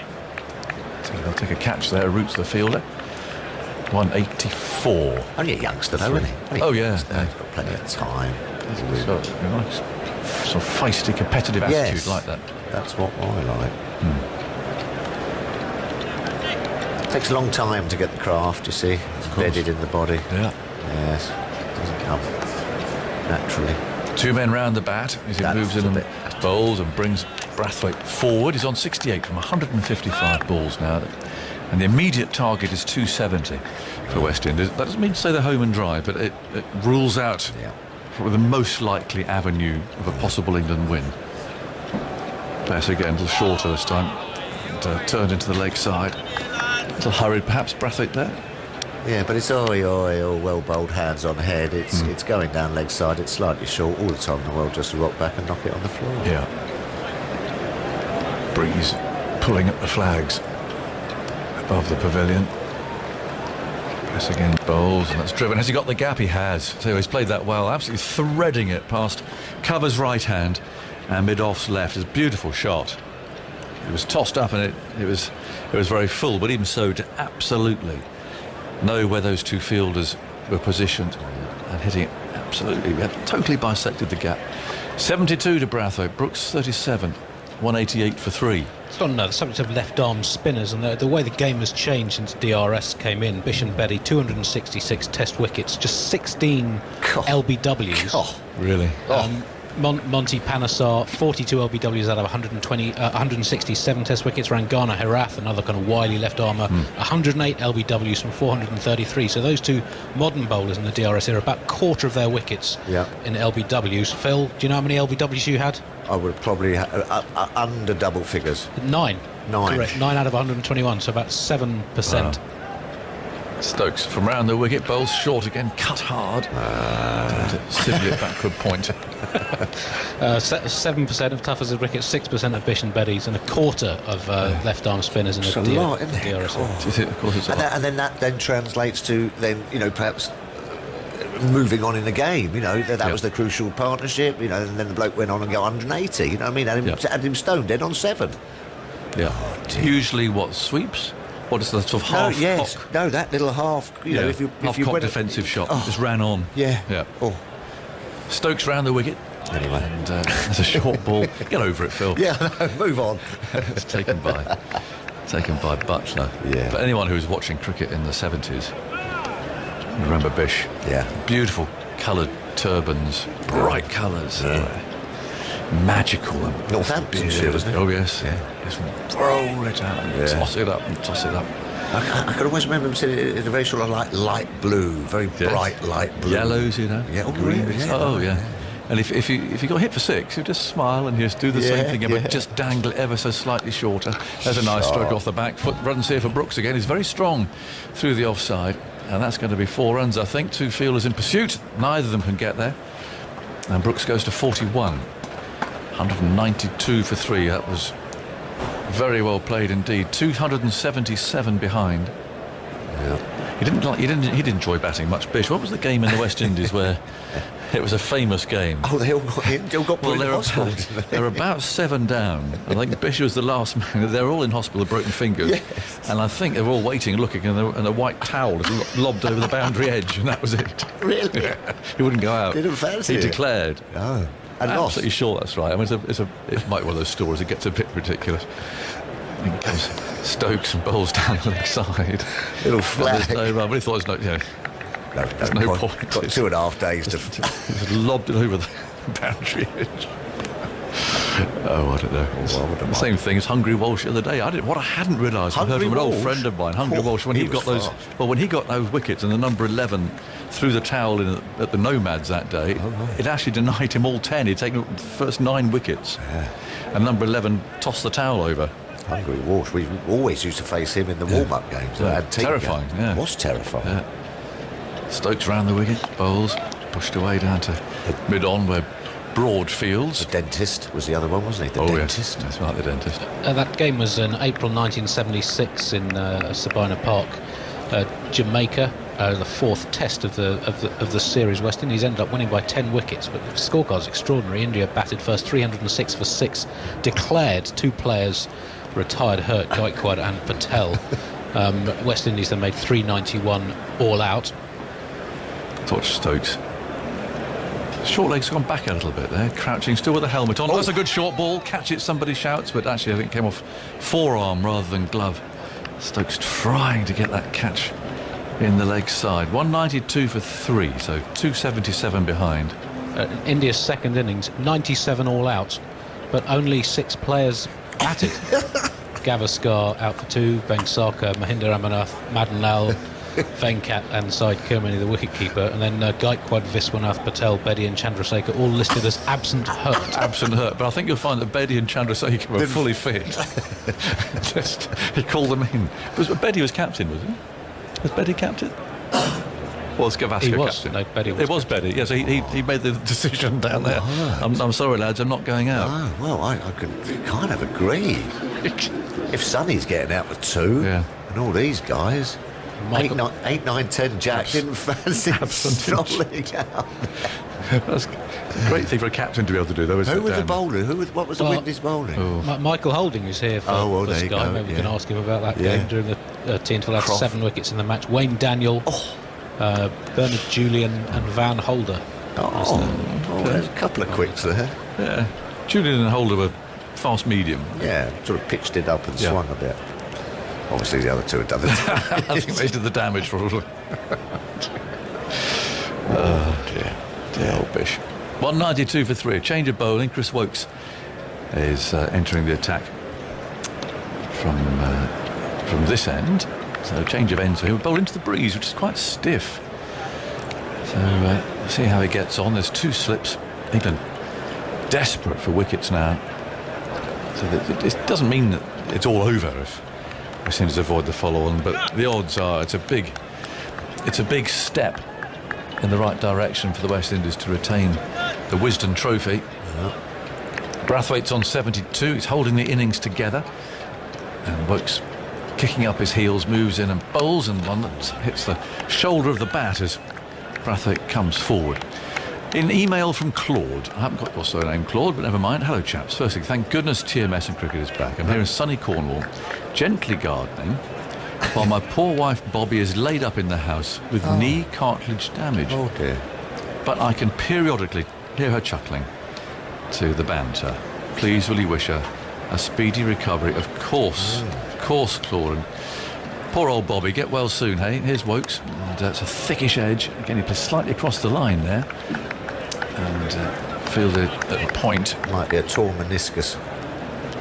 Or she's getting out and doing the gardening. Come on, Bobby, let's go do some weeding. Oh, That knee. bit of a sore knee. Sorry, Claude. I'm going to listen to the cricket.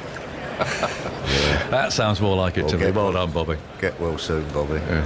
I've had a couple of torn meniscuses. Have you? Yeah, they're sore. Make your eyes water. They do. Wokes over the wicket. Bowls very full. Clipped into the leg side. No real power in that stroke. And there's no run. 192 for 3. We've got, what, half an hour? His time is tea. The tea has moved regularly today. Oh, it's not until 5 to 4. We used to. I've been to Mousel a couple of times in Cornwall. Was it Mousel or Mousel? I don't know. Yeah, a little place down there, Mousel. Right. Very nice little part of the world. That was beautiful. Yeah, a couple of nice pubs. Windy lanes. Yeah, it's beautiful. 192 for 3. Wokes over the wicket. Bowls on leg stumps. Chipped away. Only as far as mid-on. More oohs and ahs and groans and so on. But really, these two have played very, very well indeed. Do you not get yourself down to that neck of the woods? Yeah, but in the summer, it's kind of a bit More tricky, difficult, isn't isn't it? it? Yeah. Yeah, suppose so.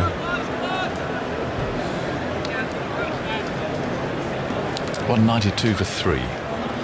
Wokes, long strides. Over the wicket he goes. Bowls short. shot. Oh, he's hit that away off his hip. Flicking it away down to long leg for a single. Nicely inside the line of that. Helped it on its way. 193 for 3.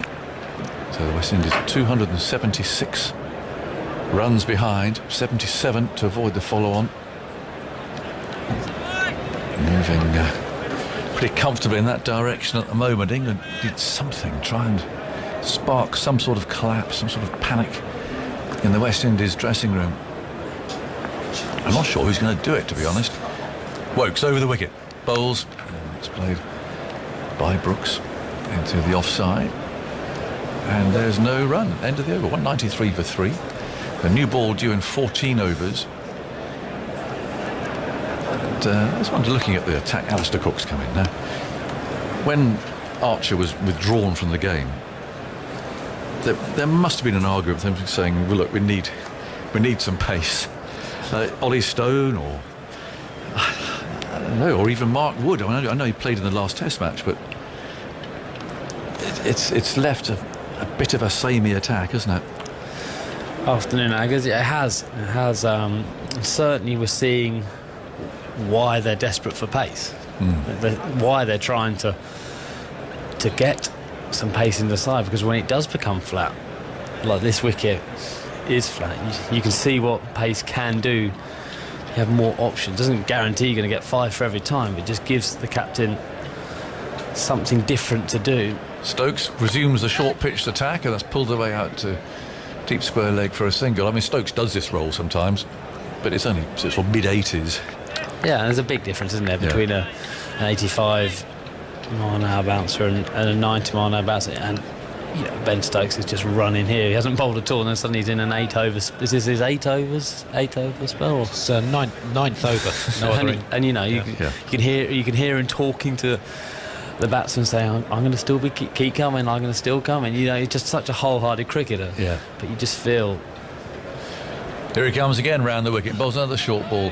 He just fended away into the offside, but a run-up bowl, 9 overs of bounces on a pretty sluggish pitch like this is... I saw a stat, it was 82% short, which, I mean, that must be hard. Yeah. But Simon Mann and I were talking about it was not as quick being short or something, but I think it definitely takes more effort to bowl bounces, doesn't it? Definitely. Still round the wicket. Brooks, 41 not out.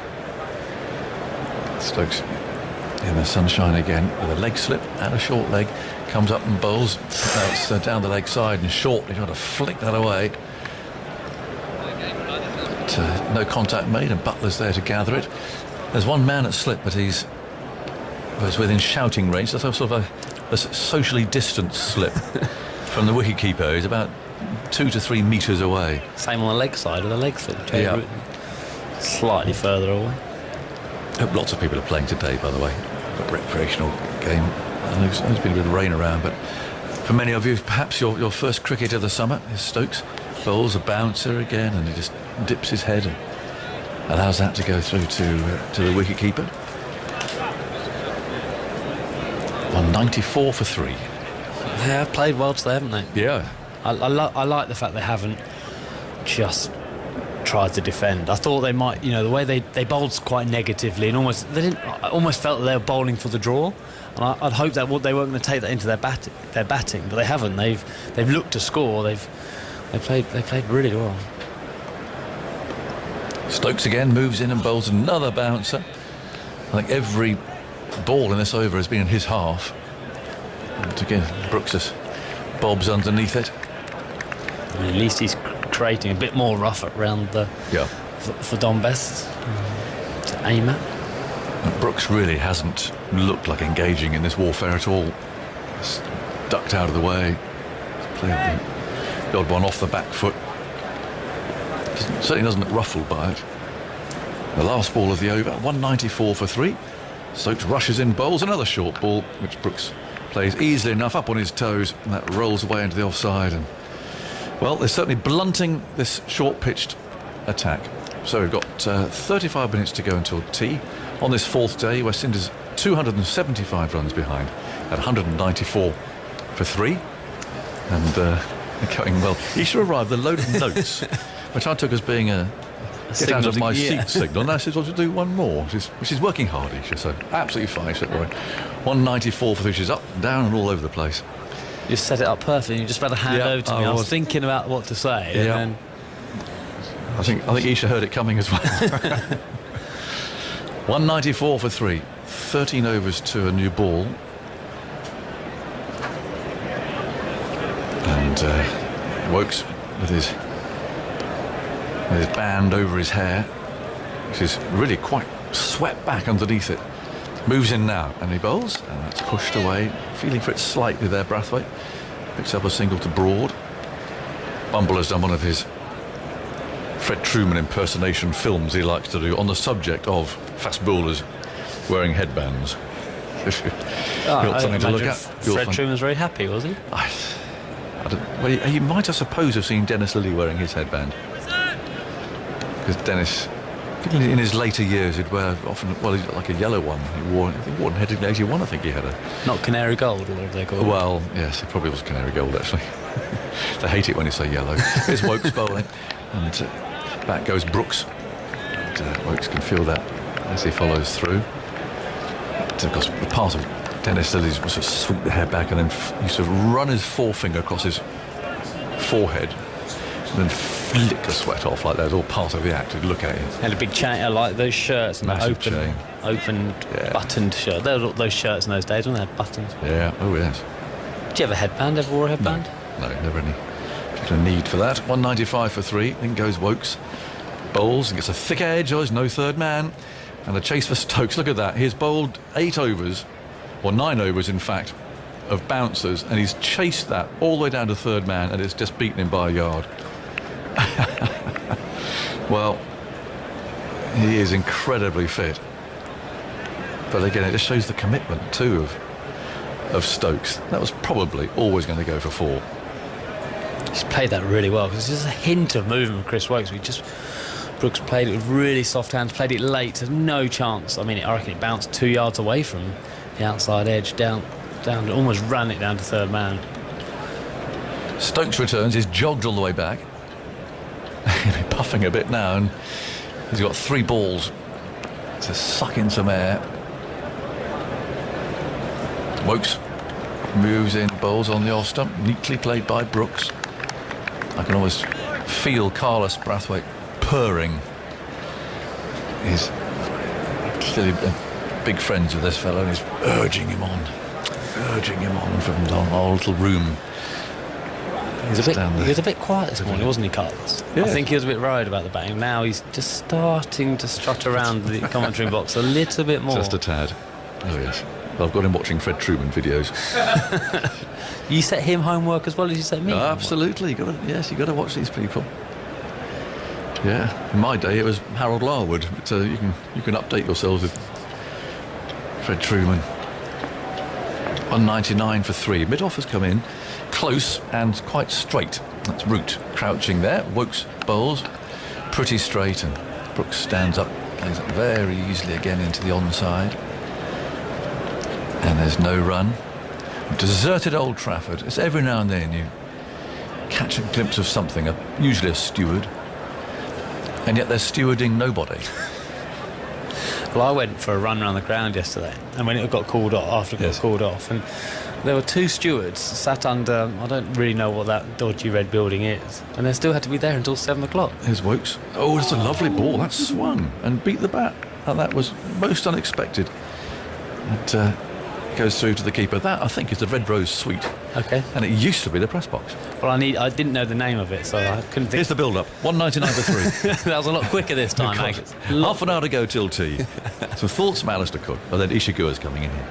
Yeah, so I ran past him and I was doing laps, so I saw him a few times, and once it was announced the game had been called off, I just assumed these stewards would wander off home, but after about 3 times they're still there, I stopped and said, you still here? And he goes, yeah, we've got to be here until 7:30 or 7:45. I thought they also in that corridor where they couldn't see anything, so I thought it was going to be a long 3 hours for them to sit there. Incredibly hard-working, the stewards here at this ground. Would have been tough yesterday in the cold and the rain. As Ben Stokes continues from the James Anderson end, here he is bowling to Brathwaite. Pop in the air and caught. Well, Ben Stokes, he's been toiling away from that end, bowling short stuff, and one that is back of a length. Brathwaite looking to work it leg side, miscues it, and an easy pop-up catch for Ben Stokes to take. So he gets the breakthrough. Is there an opening now for England here? Brathwaite goes for 75 as we see him walk off the pitch now. And the West Indies 199 for 4. It's always a way of Ben Stokes in his 10th over of bowling short. Just makes something happen, always does. And whether it's in the field, whether it's the bat, and now with the ball. And he's just given England a glimmer of hope. Still 70 runs to play with into this quite crucial mark of the follow-on, I think.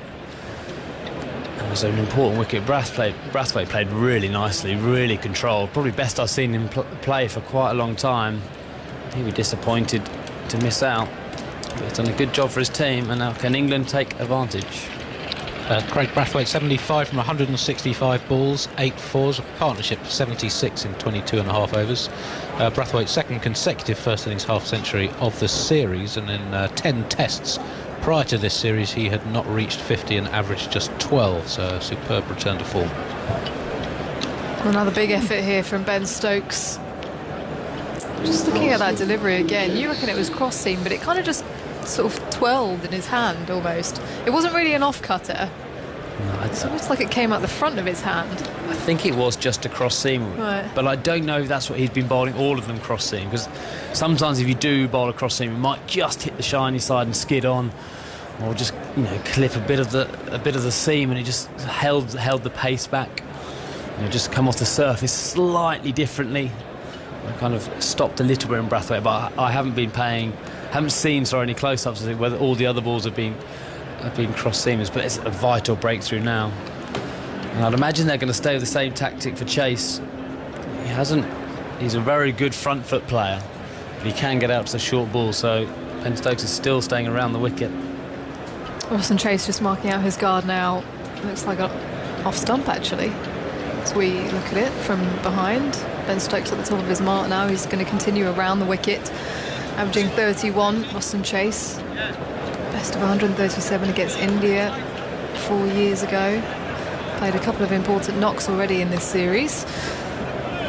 Has just given himself a bit of a warm-up. He's wearing a short-sleeve jumper, a bit of a hamstring stretch as he reaches down, and now comes down the track to take a look at the pitch, do a bit of gardening. He's going to have a man down at fine leg gully, short leg, a man just behind him, 20 metres behind him at square leg.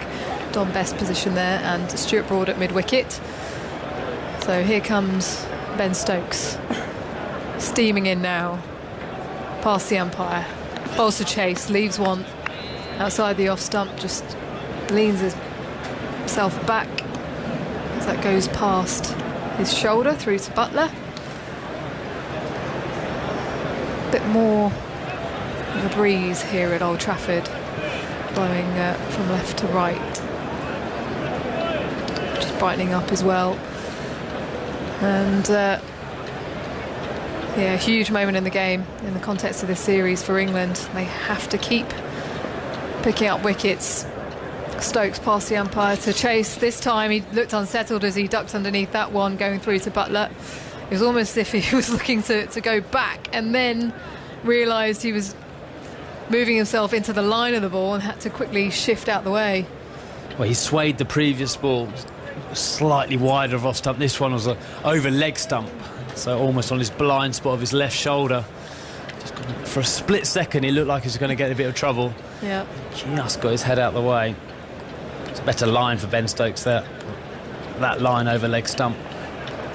Stands open in his crease. Chase off his hip, down onto the floor. In fact, that was probably a bit more under the armpit as he jumps up and tries to play it. But Joe Root definitely in the game there, falls in front of him. It's a good skill to be able to bang away short and not go over the batsman's head. You only have two of them. I can't even remember many actual bouncers. They've all been like Neil Wagner. How good is Neil Wagner? Yeah. Just finding that length of the armpit and above, but not going over your head, so you can just continually bowl them. And Ben Stokes has definitely found that length on this wicket. Chase back and across, ducks underneath that one a bit more confidently. So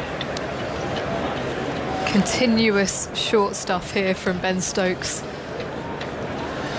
I wouldn't mind Ben Stokes just coming over the wicket at Chase, because that will bring the full straight one in, LBW, bowled.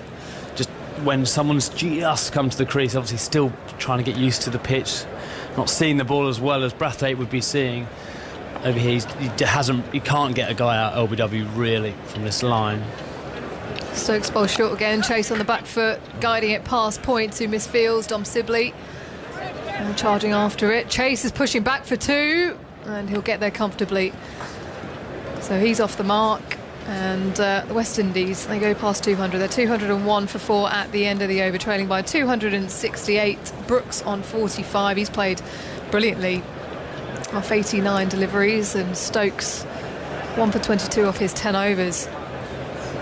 Persistent spell from him coming into the game. And batting to come, Jermaine Blackwood, 5 off a century in that first Test match, leading his side to victory. Jason Holder, Shane Dowrich, they bat long. Of course, there was Alzari Joseph, who was in as night watchman after day 1. So that batting lineup is extended as Woakes will carry on from the Brian Statham end, as Brooks marks out his guard. Here comes Woakes now. He bowls.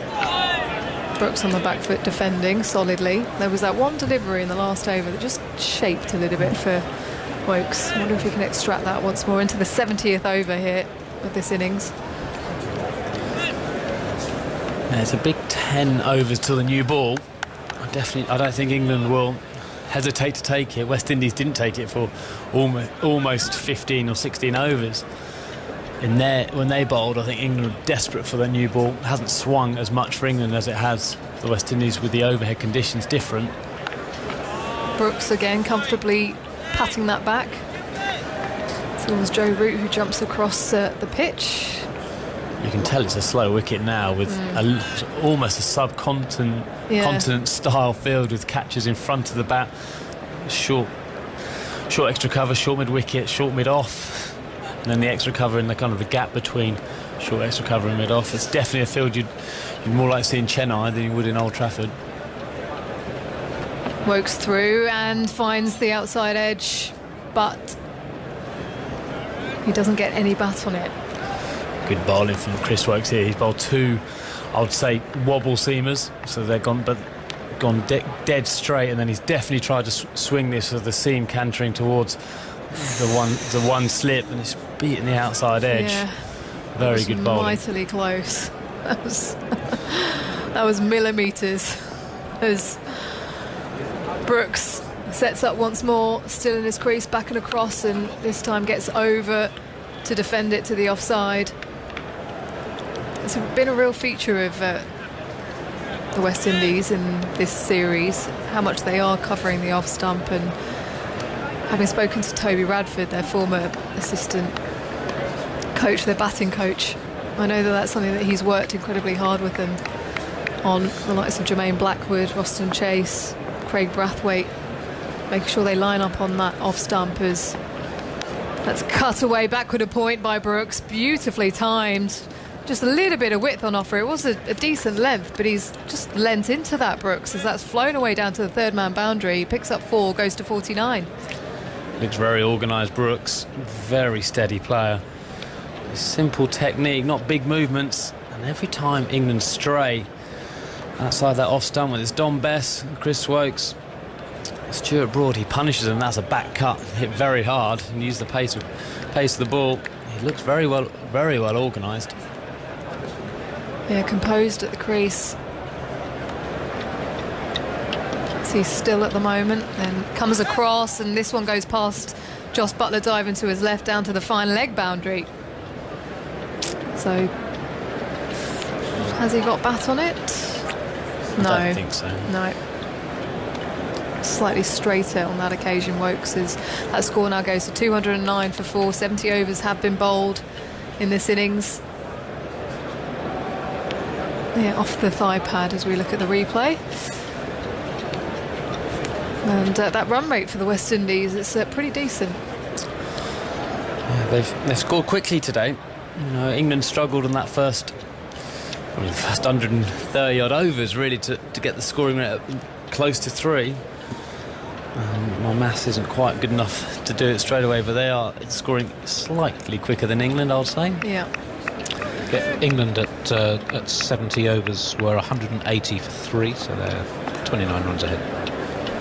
Chase on strike to Stokes, bowling around the wicket short again, and he's done well to get out of the way of that one.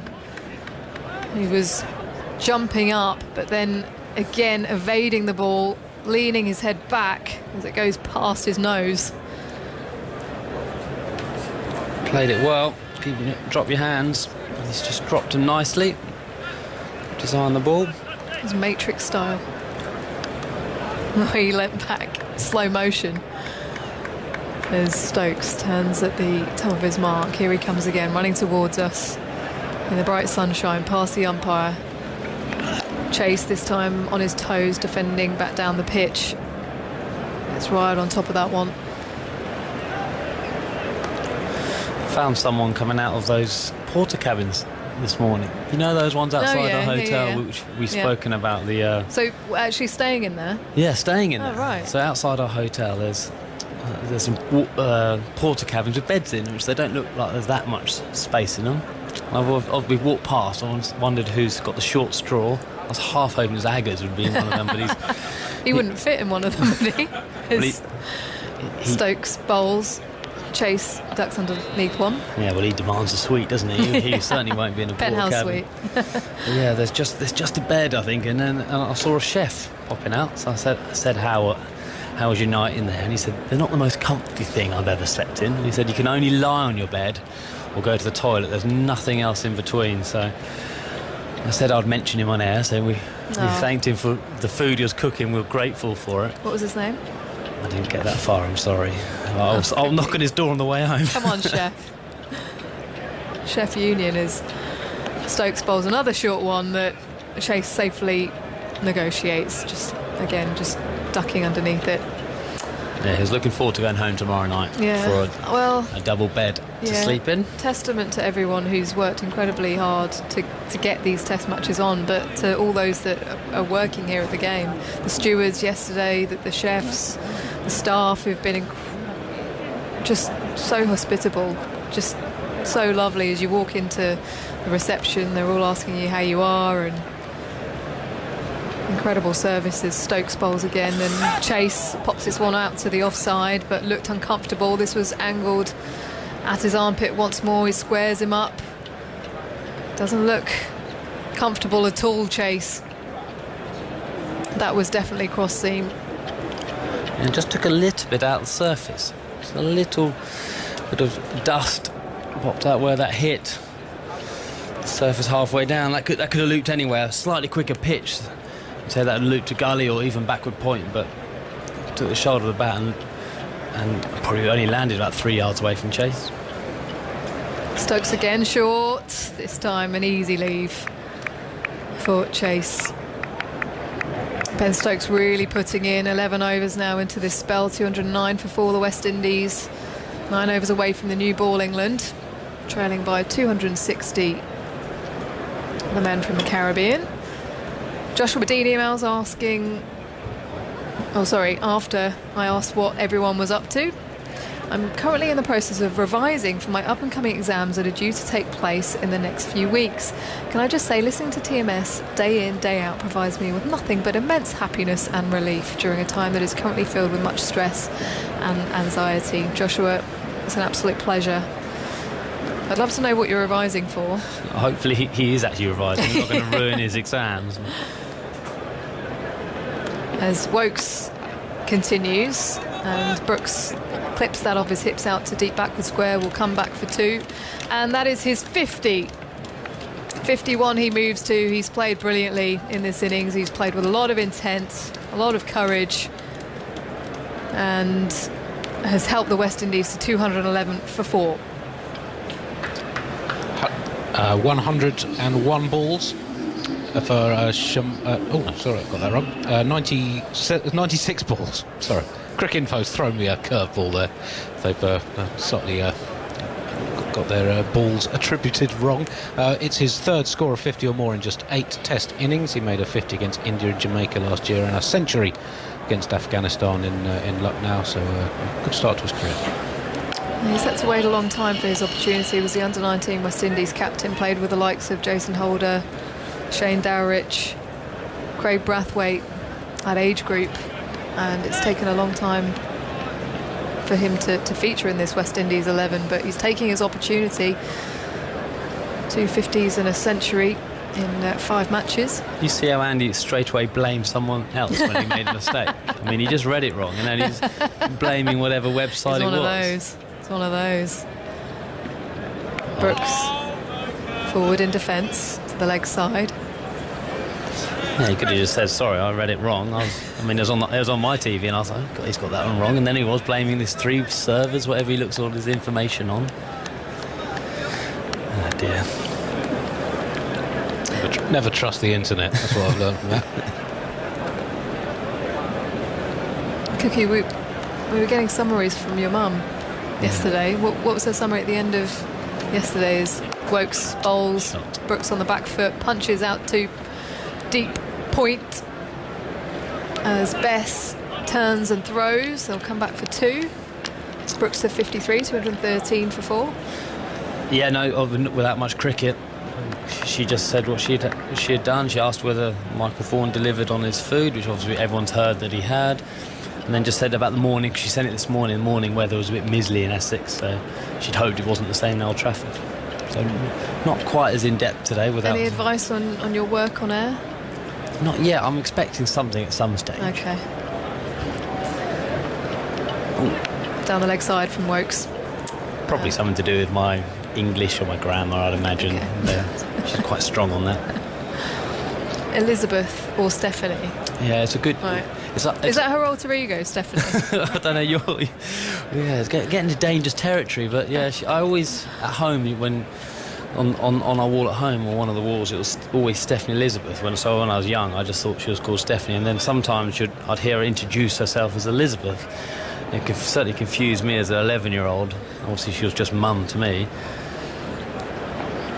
I do love alter egos. I think Mike Hussey has the best one. You know, he's he doesn't say boo to a goose, lovely guy. Yeah, what's his name? I can't remember his name. Maurice, that's it. Until he has a few bevies and then he turns into a completely different person. Anyway, I'm off. 213 for 4, the West Indies trailing by 256. Chase on 2, Brooks on 53. A few more words from you on alter egos, Alistair, if you have one, as Simon Mann will come in. Yeah, I don't think I do have an ego. Well, actually, I definitely have an ego. That's an alter ego. But Andre Nell, very famous cricketing one, now Essex bowling coach with us down at Chelmsford. Was it Gunther? Is that how it was pronounced? Gunther? He was one of the nicest men, or is one of the nicest men you'll ever meet off the field. But on the field, he kind of had this act of aggressiveness, and he was always in your face, always in the battle. But as a man, I definitely think has one when he plays cricket for his club would be Simon Mann. No, not at all. Didn't say boo to a goose. I don't believe that for 1 second. I never ever started anything. I promise you. Where's the grumps come from as well? 2:30. Oh, that goes back to an incident way back in the 1990s. That was a Shilpa Patel nickname. Do you know Shilpa? Yeah. 213 for 4. Chase on 2. Here goes Broad bowling, and the short delivery, and Chase nudges it away. Plays it pretty well, actually, wide of leg slip. And there's one more to the total. Chase to 3, 214 for 4. It was just a fraught day at the Oval in the 90s, that was all. You're going to explain? Not well, more? I don't know. There's not much more than that, really. I think she just thought I was being a bit grumpy, so that was it. And then Aggers has called you? Yeah, well, she called me it she started calling me it, and then it was an affectionate. Yeah. I'm very mild-mannered most of the time. Well, I've never seen anything otherwise. That's why I was a bit surprised. Yeah. Broad with his headband on. Goes into bowl to Brooks. He's there on 53, round the wicket, short ball, predictably, with this field. And Brooks ducks underneath it, and it's through to Butler. England's record-breaking bowler Jenny Gunn has an alter ego, Valerie, when she wants to become more aggressive on the field, apparently. Why Valerie? Just how she calls herself. There must be a few more cricketing ones or other people who play cricket can text us in and of their stories or one, because there must be some cracking ones. 214 for 4. Broad bowls, and Brooks ducks underneath that short ball as well. You're very competitive, aren't you? Yeah. I think I saw that in that TMS game.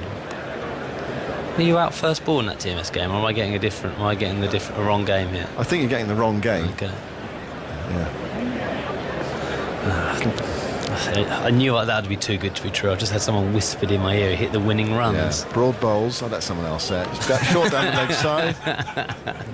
Off Tuffers as well. Was it? Brooks allows it to go by, way down the leg side. Did you get any in that game? Well, enough to see us over the line. That's what you do, isn't Yeah, it? exactly. Jeffrey told us we weren't allowed to lose, so who am I to argue with him? Greg James played well, actually. It was fun batting with him. He's a good batsman, Greg James. Hit Swanee. A lovely shot over wide long on. There's broad ball, another short ball, and Brooks gets his head out the line of that one. Through to Butler. Graham Swan got out first ball in that game, didn't he? Yeah. To an Olympic silver medalist. Ooh. That's right, isn't it? I can't see. Johan Blake. That's right, because I commentated with Henry Blofeld, and I really, obviously, it was an honour to commentate with Henry. And I don't know if I got there just in time for that, or I just missed it. It was a very funny moment. Broad was another short ball, and Brooks ducks underneath that as well. A very obvious ploy here from England, and Brooks not to be tempted, and he's playing it well, just ignoring it, getting underneath it, or out of the way of it.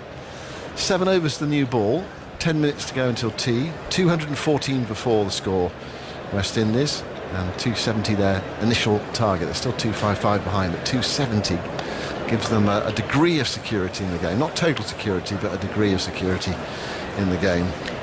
Ben Stokes' marathon spell, 11 overs, 3 maidens, 1 for 22. The CricViz ball tracking data suggests that 86% of his balls were short.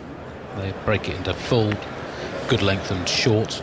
So in the 3 categories, 86, 5 out of every 6 balls banged in. I love that as well, because Stefan, who writes the BBC Sport website, and you can read his report every day after a day's play, messaged the England media manager, Danny Rubin, to say, is Stokes fit enough to bowl? And he just reeled off 11 overs. So yes, he is. In the afternoon session consecutively. He didn't bowl in the morning session, then 1 or 2 question that. But I mean, Stokes generally bowls a bit later. I think he likes the older ball, doesn't he? He thinks they can reverse it or whatever. Or I just think with England had so many options. Obviously, Don Best bowling quite a lot in the morning. Yeah, that's the other thing. Best is into the attack bowling.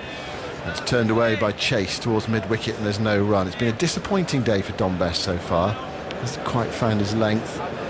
He's taken the 1 wicket that of the night watchman caught at short leg in his first over of the day. And his 18th over in all, bowls to Chase, who stands up and plays it comfortably towards straight mid-wicket, where it's picked up by Rory Burns. Yeah, he just hasn't quite got enough balls in that perfect area. So there's always been a bit of a release of pressure. Best bowls to Chase, who flicks this away wristily through mid-wicket to the right of Burns towards Sibley on the deep mid-wicket boundary. 1 more, 2:15 for 4. Chase moves to 4. David Hardy emails, I taught at Colchester Royal Grammar School with your mum, Alistair. I never knew her by anything other than Stephanie. I remember she didn't like abbreviations of her name. Best bowls, and back goes Brooks, drops the ball onto the pitch. Pope bends forward to pick up and lobs it back to Bess. It's definitely confusing. It confused me. I think it's confused a number of people. Maybe that's the way she likes it. Best again to bowl to Brooks on leg stump, flicked away towards deep mid-wicket, wide of Sibley, might get 2 this time. Sibley picks it up, they're going to amble back for 2. Comfortable 2 there as the throw comes in. You'd have thought over the last 13 overs on the other end of Broad and Stokes bowling all round the wicket, well, there could be a bit more rough for Don Best to throw the ball into, but all those balls have been a bit tad straight to clip the rough. Best bowls. Brooks drives, goes out into the covers. Good sliding save there by Crawley on one of the old pitches, presumably used for practice. Picked it up and sent it in. It's going to be a grass burn, isn't it? That's a grass burn. Horrible. Tonight he's going to be sticking to the sheet. 2:17 for 4. If you haven't done that, it's a really unpleasant thing, especially it takes a while to heal. It's horrible. Yeah. You avoid at all costs diving on the square. Why don't players wear more those sort of protections around their elbow area? to stop that happening? Because you do, if you dive a lot and slide a lot. I do think in one-day games a lot of them do, where if they're going to be the guys in backward point, short mid-wicket, short extra cover in a one-day game, they do. But it's not necessarily the elbows, it's more like the forearm and then like the shin as you slide on the hard ground. And this square is hard, so that would not have been fun. He'd have thought, can I get away with not diving? But the ball's just going a little bit too quick for him to just be able to stop it normally. Broad ran the wicket, bowls a ball that's back of a length to Chase, who nudges it away. Best chases after it from square leg towards fine leg, sends in the return to Buttler. They're back for 219 for 4. Do you think actually Broad and Stokes bowling round the wicket? I know there's that deliberate ploy of bowling short and into the body, but do you think there's also with an eye on creating some rough? I actually do. I think the tactic from Ben Stokes was we're going to change it up and go short, but I think Joe Root wouldn't mind it because of that. I definitely think it's legitimate. Broad again bowls a short ball and does well to get out of the way of it there, Chase. And there hasn't been a huge amount of movement for the fuller length balls today. I think we heard a stat that England played and missed 80 odd times in their first innings, and I'd imagine West Indies would be a lot lower than that, because I don't think it has nipped. Now I don't know, again, all the variables of cricket, the overhead conditions, this is the first time we've seen any blue sky in Manchester since we've got here, and whether that's just changed the conditions to nip. But then again, I thought it was more nip. I know they got it to swing, but the ones they played and missed definitely nipped away. Like Kemar Roach nipped the ball quite a lot. Chase on 6. Broad bowls to him. Another short ball hits him. Balloons over Butler's head. Goes down towards the boundary. 3 are chasing it. Actually, the person who gets there first is the fine third man fielder, Sibley. And they run through for... Just a single. Just a single, one? Yeah. Chases. I was just watching the ball. I wonder whether they come back for the second. But it hit him on the right shoulder as he evaded that one. And because he wasn't playing a shot, but because he was taking evasive action, you can get the leg by. Of course, we saw one in the first innings of the match where there was... Well, it's about the law, actually. We didn't totally clear that one up. About... The ball went down fine. There was no shot played, I think, by Sibley. And Root was looking to come back for the second. There was sort of close to being a run out, but the law says completing the first run or completing your runs. Here is a short ball. And it's been nudged away down towards the fine leg boundary for 4 runs, and Buttler couldn't quite get across. That was sort of what Broad has been trying to do, and he flinched in playing the shot there, Brooks, and got something on it, and Buttler could not get across. It was off the glove, and how far away was Buttler? Well, just a fraction late, actually. The glove was there, but the ball had gone. So the perfect bounce right in the armpit at the heights. You can't sway the lines, you can't sway the heights, you can't really duck. So he tried to ride it, took his eyes off the ball the last minute, hit his gloves, and sprawling Jos Buttler couldn't quite get there. It was close, Buttler, but not close enough. Here is Broad bowling on a short ball, wide of off stump this time. You see the difference in line there, can't you? The one which is right on the money is so hard to play. That was a foot, over to the off stump, and it's just nonchalantly left. It's an amazing difference. There's such a small margin of where that ball gets into your armpit, how hard it is to play. Yeah, well, Broad induced the mistake. It wasn't a drop catch from Buttler. He was diving away to his left-hand side. It would have been a fine catch. Brooks 59, Chase 6, and now Broad's going to come over the wicket. A change of angle of attack. Broad goes in and bowls to Shamar Brooks, and Brooks is back into his stumps, playing a ball that's short of a length towards Pope at short leg, and there is no run. 2:24 for 4. We'll probably have one more over before the tea until tea at 5-4 today because of the rain earlier in the match, and we're catching up time, and we can play until 7 o'clock tonight.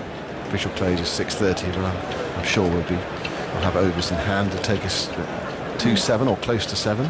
Yeah, but the amount Don Bess has bowled, a bit of Joe Root as well, we might be closer to 6:30. 37 overs left.